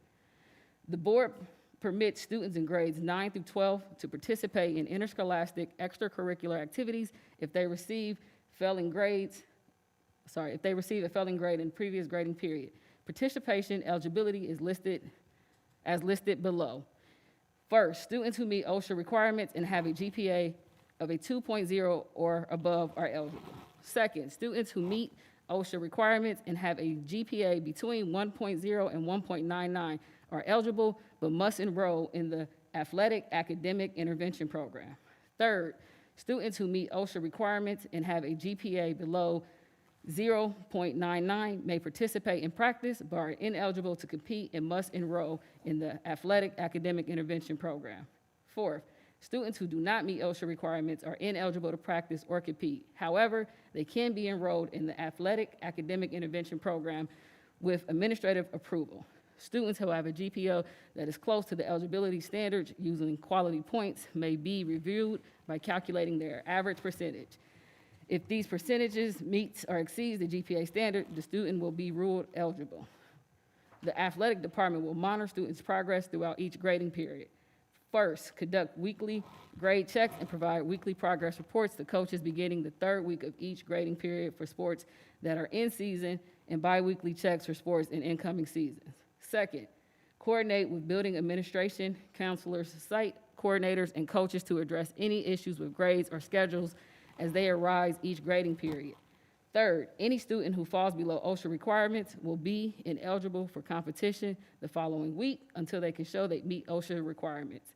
In the event of any discrepancies, systems, issues, etc., the building principal and executive director will collaborate to address them.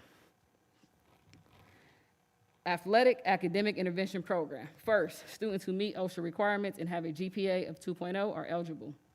Second, students who meet OSHA requirements and have a GPA between 1.0 and 1.99 are eligible, but must be enrolled in the Athletic Academic Intervention Program. Third, students who meet OSHA requirements and have a GPA below 0.099 may participate in practice, but are ineligible to compete and must be enrolled in the Athletic Academic Intervention Program. Fourth, students who do not meet OSHA requirements are ineligible to practice or compete. However, they can be enrolled in the Athletic Academic Intervention Program with administrative approvals. Subsection, students are required to attend study tables Monday through Thursday and stay for the entire season. Sessions are offered 1 hour before the start of school and 1 hour after school. Students must attend at least one session per day. In the event it is necessary for a student to leave early to attend competition, the student will be dismissed early with prior approval from the site coordinator. Subsection 2, if a student misses a study table as determined by the official attendance sheet kept by the study hall coordinator, the first offense will result in a warning. The consequence for the second and any subsequent offenses will be determined on a case-by-case basis. Any third missed study table session in the same quarter, the student can be ruled ineligible to compete for the rest of the sports season. Academic success is a serious matter, and students need to take responsibility for maintaining eligibility. Subsection I, student athletes that are missing classes due to unexpected life situations will be placed in our credit recovery program. Administrators must work with the athletic executive director to assess students' need. In order to be eligible, a high school student must have passed a minimum of 5 one-credit courses or the equivalent that count towards graduation in the immediate preceding grading period. The 5 courses may be a combination of high school and college courses. A student enrolled in the first grading period of the 9th grade after advancement from the 8th grade must have passed a minimum of all subjects carried the immediate preceding grading period in which the student was enrolled in the 8th grade. All 8th graders entering high school with a GPA below a 2.0 must be enrolled in the Athletic Academic Intervention Program, or AAIP. A student enrolled in the 7th grade for the first time will be eligible for the first grading period regardless of the previous academic advancement. Thereafter, in order to be eligible, the student in grade 7 or 8 must be currently enrolled in schools the immediately preceding grading period and receive passing grades during that grading period and a minimum of 5 of those subjects in which the student receives grades. Failure to comply with the grading period eligibility requirements results in extracurricular, interscholastic ineligibility for the succeeding grading period. If a student receives homeschooling in the grading period preceding participation, that student must meet any academic requirements established by the State Board of Education for the continuation of the homeschooling to be eligible to participate in the sport. If a student did not receive homeschooling in the grading period preceding participation, the student academic performance during the preceding grading period must meet any academic standard established by the district for eligibility to participate in the program. Any student who commences homeschooling after the beginning of the school year at the time was considered ineligible to participate in extracurricular activities for failure to meet academic requirements or any other requirements will be ineligible to participate in the same semester the student was deemed ineligible. And I know that was a lot to tell you guys. I did not do most of the work. Actually, the athletic director did commence a group of individuals who last Friday we received most of the language for this, so I do want to commend, and I'm excited that that group of people did get together. But just to highlight again, the biggest thing is that we are trying to gain back kids and keep them involved in this district in a way that hasn't been done before. So I'm going to make a motion to adopt this policy. So, if I may, Board Member Dr. Goodwin, you don't need to make a motion for first reading. No, I did first and second simultaneously. So can I, all right, go ahead and make the motion, then I have some questions. I did already. I'll second. Been first and second. Any questions on the motion? I have a couple questions for Board Member Dr. Goodwin. Okay. So when we voted on the meeting schedule and you got the calendar invites, you're saying you did not get the information for the policy committee? Is your question about the motion or something outside of here? It is about the passing this policy. I did not have the last meeting. You are correct. Okay, did you vote on the meeting schedule in January when we had the organizational meeting? You would have to check the records to be sure, but again, is it about the motion or is it about me right now? It is about the policy. It is not about you. You've Call not been question. attending the policy committee meetings. Call to question. There's been a call to question established. We would need, meaning that we would need a 2/3 vote to then move forward. If we do not have a 2/3 vote, we can continue questions on the motion. Madam Treasurer, take a vote, please. President Smith, Yes? Mrs. Reinhardt, No. Mr. Sampson, Yes. Ms. Wiegany, Yes. Dr. Pickett, No. Dr. Goodwin, Yes. Mr. Lacy. No. 4 yeses, 3 no. That is not a 2/3. So we can continue question on the motion.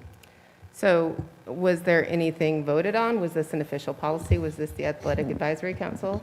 No, this is a board member bringing it forward. Okay, but it's policy, and in 2014, the board passed a resolution that all policy brought for first and second reading would pass through the policy committee.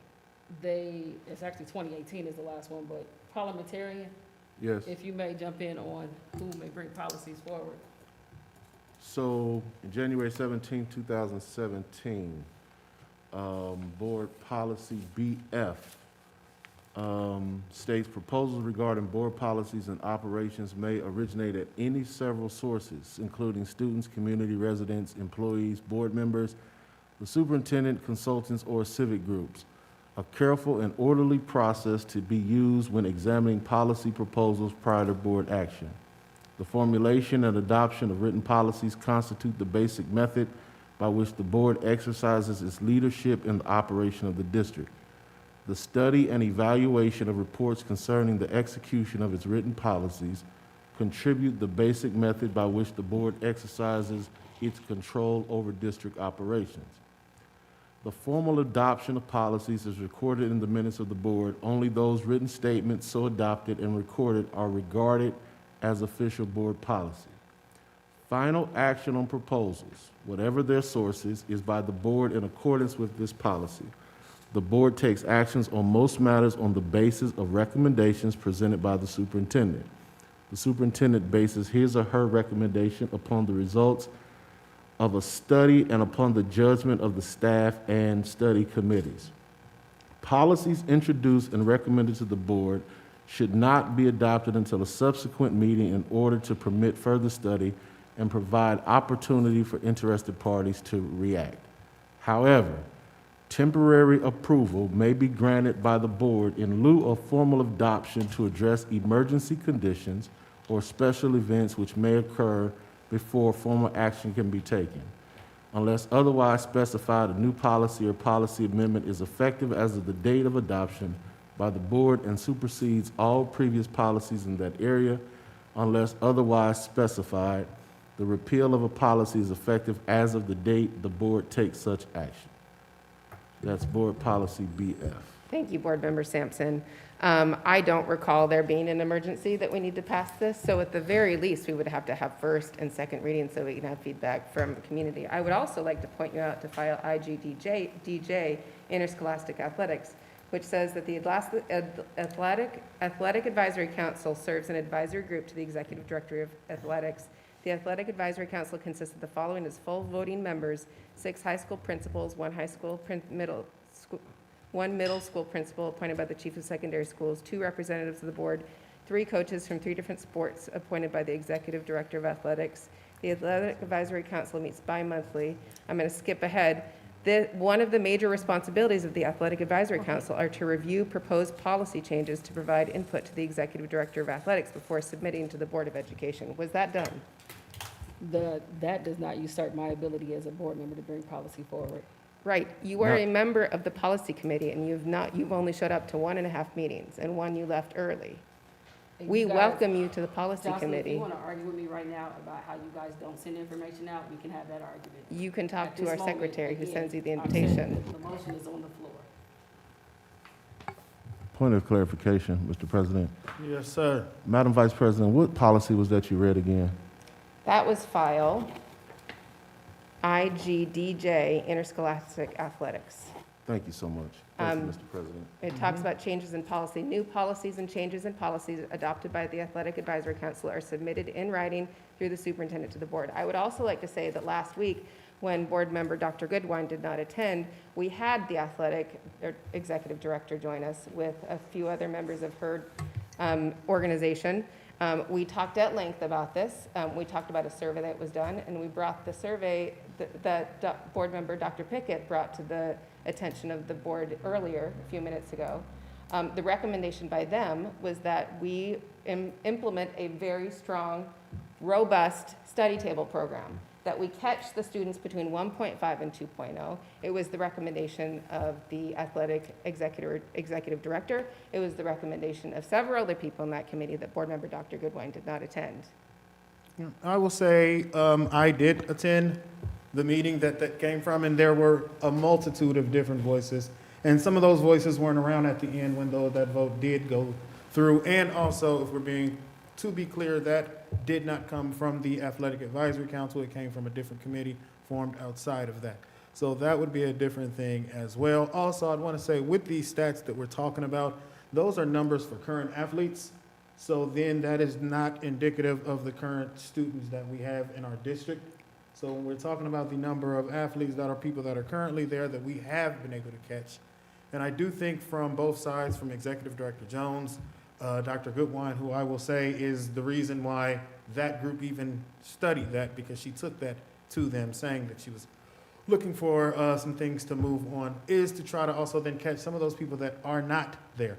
So what that data does not show are the students that currently are not on teams, because they do not. So it doesn't show the 1.8 kid who just didn't try out for the sport because they knew they were under the 2.0. So I think that is key to point out. I would want to say, like Dr. Goodwine said, I think a lot of what she just read is very much in line with what was brought from the Executive Director Jones, with a few changes. I think one of the big noticeable changes, which I see here, that is in here and that is not in the proposed changes from the Athletic Advisory Group. One of the things I like about this is that we do not use the word academic probation. And I know I heard it earlier in the statement. I do not think those kind of words matter, and I do not like using that kind of probationary language for that. So I feel that there was good work going into this, and part of that regulation was that there was a grandfathered clause where, as Dr. Goodwine talks about the GPA 1.0 to 1.99, those would be as well with that same piece that was brought from the athletic director. Any other questions or comments on the motion? I do have some, Dr. Pickett? if I may. Thank you. Can I have Yes, this ma'am. for a minute? Thank you. Yeah, I mean, in the meeting, we went through all of this. This went through the policy committee. Director Jones was there, and so right now, all the kids that are in our sports are going to be able to play, with the exception of the ones that have some regulations that are not related to the GPA. What I would stress will be for us to maybe wait a quarter and see how this program, these study tables and all these interventions that we're going to do to help the students that are not there, for them to be able to elevate and be at the same level as the rest of the students. I would strongly suggest that we do that. At least not just one reading today, not both, because there's a lot of questions, and I'm sure there's going to be a lot of parents that are going to be wanting to express their concerns. Any other questions on the motion? Who's that, Mr. Sampson? Mr. Sampson? Thank you, Mr. President. Dr. Goodwine, as the presenter of this policy and reviewing this, this is the first time I'm reviewing the athletic academic eligibility and athletic academic intervention program document. It seems as if there has been some work that has gone into whatever meeting happened with the athletic executive director and the policy committee. Help me understand, what is the rationale of you presenting the policy separate of what they presented? What are we trying to capture with the presentation of your policy? Sure, multiple things. So with the first policy, with Director Jones's team, even though I brought this to the policy, the athletic board committee, not board committee, they had a meeting that didn't include or invite any of us to that meeting. So getting their information, I think they did provide some good information in there. And even when we talk about what this policy is doing or attempting to do, it's attempting to try to capture that population of individuals who aren't currently engaged in what's happening in our schools, because they are cast out. Even if you, I don't know if you guys realize that if you come into high school from middle school, you can be deemed ineligible if you left middle school with less than a 2.0 right now, on our side and standard. So it's not about kids, giving kids just to be able to play. It's about trying to find a program here that allows us to build. And this is meant to be a starting place of building this program. Even when we talk about the athletic academics intervention program, that phrase has been in our policy for a while, but has no actual programming behind it. And it does not also, it only identifies or speaks to, or not even speaks to, because it's a term only. There has not been any action in the past. The reason that I am pushing for us to pass this tonight is because the school year started today. And kids today should have the same opportunity as kids from 30 days today to be grabbed into these programs. And if we are trying to shift the culture here and trying to shift us into a model where we are more preventative than reactionary, that is what we can do with this policy, because it takes you in these different tiers that go, we're not excluding you completely. We're giving you levels that you can still be with us, even when you see that 0.99 area. And technically, under OSHA standards, you're still eligible. However, on our standards, we don't want to completely kick you out. We want you to still to be touched, whatever is keeping you in our program here and keeping you engaged in that type of way. So again, this is meant to, and if I would say that with the athletic group, the disconnect there, it seems to be very territorial when it comes to like trying to improve things on what's happening here from the view that we have as the board versus what individuals are doing in there. And again, at one of my meetings, one of the new athletic directors did attend one of the open forums that I opened up to individuals. He didn't say much, but he was there. He was invited. They were invited to these spaces. I'm not sure if I answered your question because I went on down on a bunch of other things as well, but that's kind of how we got here now, just blending what they did as that work, because I don't want to discount the work that happened with bringing people together, because I think that is phenomenal, and I hope that we keep doing that. But I also don't want to take away the work that also went into this. Like, this is not a half put together proposal. And I told you, this is supposed to be a starting place for us. Mr. Lacy. Mr. Lacy. Yeah, the reason I voted no on calling the question, yeah, is because I just wanted a chance to say something. And that is that, yeah, just talking as a parent of a student that I work with quite a bit, a student that struggles some. It's just, if you just do your homework alone, if you just do your homework, it's hard not to get a 2.0. You'd almost have to work not to get a 2.0. I think the standard is low enough right now, or that I really appreciate the work that Dr. Goodwine has done on this, but I just can't go there, and that's really about all I wanted to say.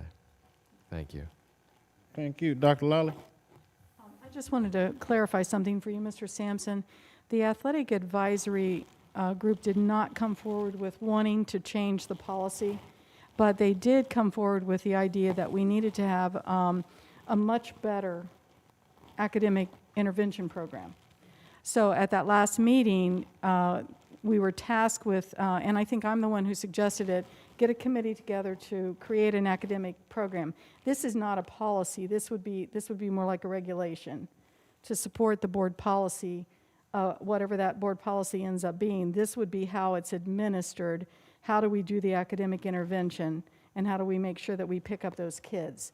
And that's what I had put in the board update on Friday for everyone to see what we were trying to do. So it was reviewed with the policy committee as a possible regulation, not as a policy change. So I just wanted to be clear about that. It wasn't the academic advisory group that created this. It was a group that, out of that meeting, we said, get a group of people together. So there were about 25 people that were pulled together, coaches, site coordinators, administrators. And of that meeting, this was the result of that meeting? Correct, yeah. All the input from everybody saying, you know, we need to have a robust program, we need to have study table opportunities. And there have been study tables in the past, but they haven't been as robust as they needed to be. And everybody talked about that at the meeting that Mr. Smith was in, that we needed to have a program that would really make a difference for the students. So that's what this is. This is taking information from those 25 people that were in that room, but there was no movement to do a policy change of any kind. It was really to get a regulation in place, which would be this. How do we do the intervention? Okay, if I may. Another thing I would say, where I look at this, there really is no big difference. I think what was presented as the possible regulation from this subcommittee had a 1.5 to 1.99 with study tables, and this includes that 1.0 to 1.5. I will say that in our district, and I definitely hear you, Mr. Lacy, there are a lot of kids where it is difficult, I think, to get a 2.0. That is why I think you look at some of our buildings, you look at our schools. Our freshman classes are much larger than the sophomore classes, than the juniors, than the senior classes. I think this whole conversation, and I think one of the things that did, as I saw, because this meeting I went to, and I'll be open, I did not get invited to that meeting. I just heard about the meeting and went over to see what was going on. I like hearing what's going on. But one of the things that really struck me was from a coach and a principal who were not there at the end when they got to what was there. And that first thing was bringing it down, because they saw too the need to grab some of our kids are from hearing from coaches. I heard a coach emailed us and said he had a student that was a 3.4 but had issues, and then their parents had some issues. They became homeless, and then they had a 1.7. Or one had, went through something and their father died. They became depressed and now have a 1.3. We have a lot in our district. We have a large number of homeless children in our district. I also look at the fact that we are a district that has probably the highest level of poverty in this area, and we talk about high standards, but somehow our suburban neighbors do not feel that putting an ability to catch their children is a bad thing. If I look out to Northmont and they have a 1.0, but have a higher rate of success in their schools than we do. If we look at a Beaver Creek that has a 1.5, if we look at a Centerville that says, 2.0, but anybody can play if they have this and goes to a study table. I think we get into a position where we're trying to look at standards and then we don't look at reality. And reality is there are some kids that come in, like Dr. Goodwine said, if we have a policy right now that says an 8th grader coming into 9th grade has to have a 2.0, but in middle school, they don't talk about GPAs. I have a son that is in 8th grade right now, and in 7th grade, we don't talk about GPAs. So we don't talk about these things, and then you have freshmen that come in, which are hit by that. So that is one of the things that I appreciate in this as well. And like I said before, I think that we have to do as a district what we can to capture as many students, because it's not, and we hear those things about, well, what about them getting into college? 1% of our students, 1%, and this is a realm, are going to go and play varsity sports. It is not, that is some misnomer that if we do not do certain things, these kids will not be able to go on to college and play sports. This is a very small amount of kids that do that. And then that does not change with our other districts around us that send kids to college to play sports and have similar GPA requirements that we do not have. I think it's about how to capture children, keep them engaged, how to capture children and keep them in school, how to capture children and save lives. I think that is where in our district, I would much rather feel better about a child being with a coach than in some of the environments that our kids come to school from. So I think one of those things when we look at that, We have to look at the whole situation. And like I said before, we have data that talks about what our current athletes' GPAs are. But if we look at our sports, we don't have freshman teams. A lot of them, we don't have junior varsity teams because there are not kids out there playing. So I wanted to put that out there to look at the entire picture of what we're talking about here. And are there any other questions? Dr. Pickett? I have one more too. Okay. Well, I just wanted to mention, because you're talking about the GPA, just wanted to let you know that there's the Athletic Academic Intervention Program includes, and it says middle school students will be educated on the concept of courses and credit, GPA calculation, and different pathways when selecting a high school of choice. The Career Connections curriculum will include opportunities for understanding credits, GPA requirements, and academic success criteria, including attendance. Middle school administrators will work with the athletic department and coaches to identify additional opportunities for learning and development for middle school students. And I just want to stress, as an educator, I'm going to request, please consider helping elevating the kids that we need to elevate, but please do not level the standards of this district.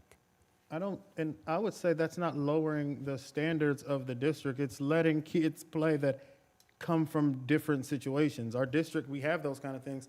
Also, I will say I was there for that. So a lot of that, I sat there and pushed for that. If you go back to that group and you ask them, I was the first one that said it's not the GPA, it's the fact that we're out of compliance with the academic intervention. I was the one that brought that to that part. So I appreciate you bringing up that part that I really stressed to them about, because right now we have been completely out of compliance in the fact that we do not have a robust program. And in putting those things in there, I do want to see that happen, but I have not seen it happen. So I still would have to go on the fact that I have not seen it happen, and I do want those things in there as well. But I do not believe that allowing more students to be involved, especially if now what we're arguing about is from a 0.5% or a grade point. So that is not really lowering it, because you're talking about with what you're reading, it's still from a 1.5 to 2.0 that is able to be in this academic intervention. I won't say probation, because I don't like saying that for them. Yeah. Dr. Goodwine. And I will say, because I hear you, Mr. Lacy, and yes, doing your homework when you have a home, you should be able to achieve that. And those students, at this point, our current policy is punishing children who don't have support systems, children who don't have homes. We have a large population, larger than I thought, of children living in group homes who are in transition constantly.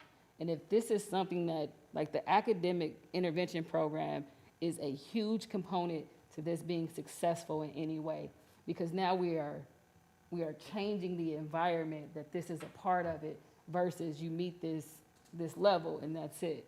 And I think this is, as a person, I graduated out of DPS. I went to school with people who didn't have homes. I did all these things, and I've gone very far, but I had support. And we are trying to work on getting not only our athletics department, but our academic departments to work together in a way. And they don't currently work together in a way. And even what Dr. Pickett just read is something that just came into creation, because that hasn't been here.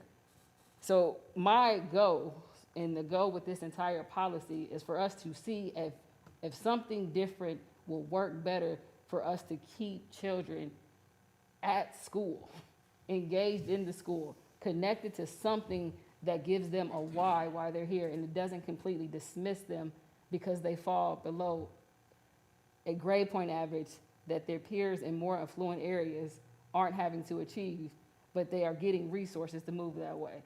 So, and I tell you, I truly believe, just like any other policy here, in a year this should probably be reevaluated to see, should we change? Did something work? Is there more needed? What resources can we put in to continue to expand this level of engagement? And this is just one component to get children to stay engaged with our schools. We haven't even touched the arts yet, or the after school curriculum activities, or any of those type of things. That's all I have. Mr. Sampson. Thank you, Mr. President. I do have a question. Well, one of the things that's frustrating to me right now is good information here that I'm just looking at. And everybody knows I like to digest information. I love the stats that have been presented. I love what has been worked on by this group of 25 individuals. I love what Dr. Goodwine has done to help try to capture, based off these numbers, about 80-something young people. I love it, but I'm trying to figure out, and Dr. Pickett, Dr. Lawley, if somebody could help me with getting over this hump that I'm on, is Dr. Goodwine is presenting something that says between 1.0 and 1.9, and the committee presented 1.5 to 1.9. What is the, I know what a 0.5 is, but what is the pull that is stopping us to work with those young people at the 1.0? And I don't believe, I'd never want to lower a standard. At Convocation, everyone knows there was a shout out that I was given. What we're talking about is a Mark Gregory. And I'm trying to figure out, I don't ever, because I made the statement earlier that if I was a 2.0 student and somebody with a 1.0 is playing, I'm gonna have an attitude that I'm working harder. I get it, but I wanna know what is the pull over this 0.5 that's been presented here versus the 1.0 that's being presented by Dr. Goodwine. If somebody could help me get over that hump, I would greatly appreciate it. And I'm being so sincere right now. What you see, Mr. Sampson, in that document that I sent out on Friday is just the current policy. There was no change in the policy. Like I said, the athletic advisory didn't bring forth the idea of changing policy, but just making sure that we had a robust intervention program. So they used the same policy to draft this. Got it. That's the difference. Got it. But they did ask that the students that had not had the opportunity to participate in a robust program like this be grandfathered in for the first quarter and be helped and supported because they didn't have a chance to last spring. So that was asked also. Got it. Thank you for that. Anyone else? If Ms. I may, Sampson? Mr. President, Yes, sir.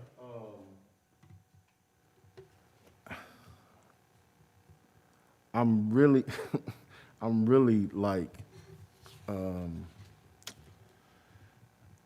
Dr. Goodwine, because, how am I trying to say this? Would you be willing to be offered a friendly amendment? Instead of making this a policy that is usually permanent, based on your research, based on the committee of 25, is this something you would be willing to make this a temporary something for 6 months, a year, to see the data that you're going after? Board President Smith, is y'all are in a different conversation, and the policy committee had the athletic group. I hear some of the same language, but I'm at a disadvantage because I'm not in that space. So would you be willing to take a friendly amendment to try this for a year versus trying to make this something permanent? Yes, for a school year, right? So every season we got to use it, correct? For this school year. For And this, to be reviewed. The 22-23 Yes. school year. Yes, I will take it. I was just suggesting, I'm trying to put words in your mouth. I'm suggesting. So I would like to offer a friendly amendment to the policy that has been presented, that this be a temporary policy for the 22-23 school year with the intent to gather data that shows we're capturing And we're doing this, Dr. Lally said it, this intense intervention program that I absolutely find a lot of value in what I'm reading right now, that it's only a temporary policy for this school year with the intent to gather data and to continue conversations about what's best for, one of the parents said it best, student athletes. I don't want a 1.0 student to think that's the best they can do when we know better than that. That's my friendly amendment. I accept. Amendment accepted. Any other question on the amended motion?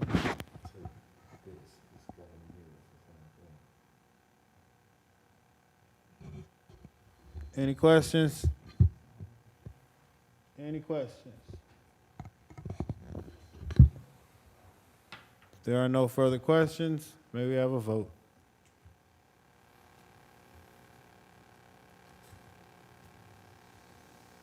Okay. President Smith, Yes? Mrs. Reinhardt, No. Mr. Sampson, Yes. Ms. Wiegany, Yes. Dr. Goodwin, Yes. Dr. Pickett, No. Mr. Lacy. No.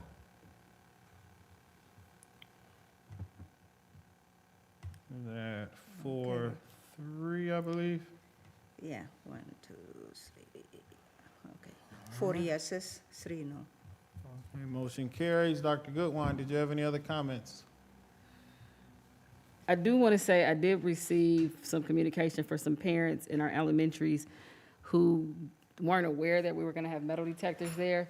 And if I could just echo again, when we make these type of changes, especially for our young learners who parents need to talk about those type of things, please, please, please, let's involve the parents as much as we can. That's all I have. Thank you. Madam Treasurer. Do you have any closing comments, Madam Treasurer? Sure. Yeah, I would like to wish our students and the teachers to have a very successful academic year. Since this is the first paycheck for our instructional staff for the fiscal year, Treasury is working very hard to get them paid. That's it. Good Thank luck. you. Thank you, Madam Treasurer. Dr. Lally. I'd just like to say that we had a very smooth start, a few glitches with transportation in certain areas, but overall, the buildings were quiet. Students were engaged with their teachers. I'd like to thank the staffs, all the staffs for helping us get prepared to have a smooth opening day. The administrators, the teachers, the paraprofessionals, all the staff in the buildings, the custodians, our nutrition services, all were ready and eager to have students back. So it was a very, very smooth start inside the buildings, and people were out and walking around, seeing the good things that were going on in the district. And I just wish everyone a really good school year. We also had in our athletic department, since we've been talking about athletics, 2 meetings for parents that were extremely well attended and got great reviews from our parents about the amount of information and the clarity of the information that the athletic team gave to them. So that was really a very positive start to the athletic season. And then pretty much just want to wish everybody a great school year. So thank you. Thank you, Dr. Lally. Just want to echo that. Please be safe. Understand that our community goes through a lot. Just want to send my well wishes to one of our family members going through a lot. And I definitely know what losing a mother is like, and just everybody to have that kind of compassion to understand that people in our district go through so many things on an everyday basis that a lot of us are not either privy to or not in a position that we have to see those kind of things. I think a lot of people in our community really are going through a lot of things that other people just do not see in those day-to-day things. We do have some games coming up. Our first game is this football game is this Thursday, correct? Come out. Ponitz is playing that evening. I think there was a tennis match this evening. I know there was a soccer game. So please look on our athletic pages for those. I want to give a shout out to Executive Director Jones and her new staff that have completely come in and gone to work in a fantastic way. Some of the things that you see, those graphics that you see come out, they've done some fantastic things. I appreciate the work that they've been doing. I appreciate the work of our males of color and females of color as they get back in. I know they did some things for some kids before they went off to college. Once again, I want to thank everybody that came down to speak. I think that is one of the greatest things that we can do is hear from the people in our community. And then I want to say thank you to everybody that put on the board retreat this past weekend. Found it refreshing to hear from our board members and have some conversations. And as we move forward, I think I said it last week, just be reminded that we may disagree, we may not see eye to eye on things, but it's about trying to move this district forward, and that is our role as board members, is we vote. We all have one vote. My vote isn't more important than any of the other board members up here. And after we have those votes, then it's on to the next vote. As we cannot then bring arguments up about those votes, we have things to move on to. Like Dr. Lally said, I appreciate everything about that went into having this day be smooth. Let's get some of these glitches solved, and let's just make this district better. Let's make our community better, and let's make this one of the best school years that we've had in years. And please remember to stay safe. You heard the health guidance that masking is highly recommended. So please be careful, because we want to have a healthy school year as well as a successful one. And with that, I'll take a motion to adjourn. It's been moved and seconded. I don't think there will be any questions. May we have a vote? President Smith, Yes. Mrs. Reinhardt, Yes. Mr. Sampson, Yes. Mrs. Wiegany, Yes. Dr. Pickett, Yes. Dr. Goodwin, Yes. Mr. Lacy. Yes. 7 yeses. Meeting is adjourned.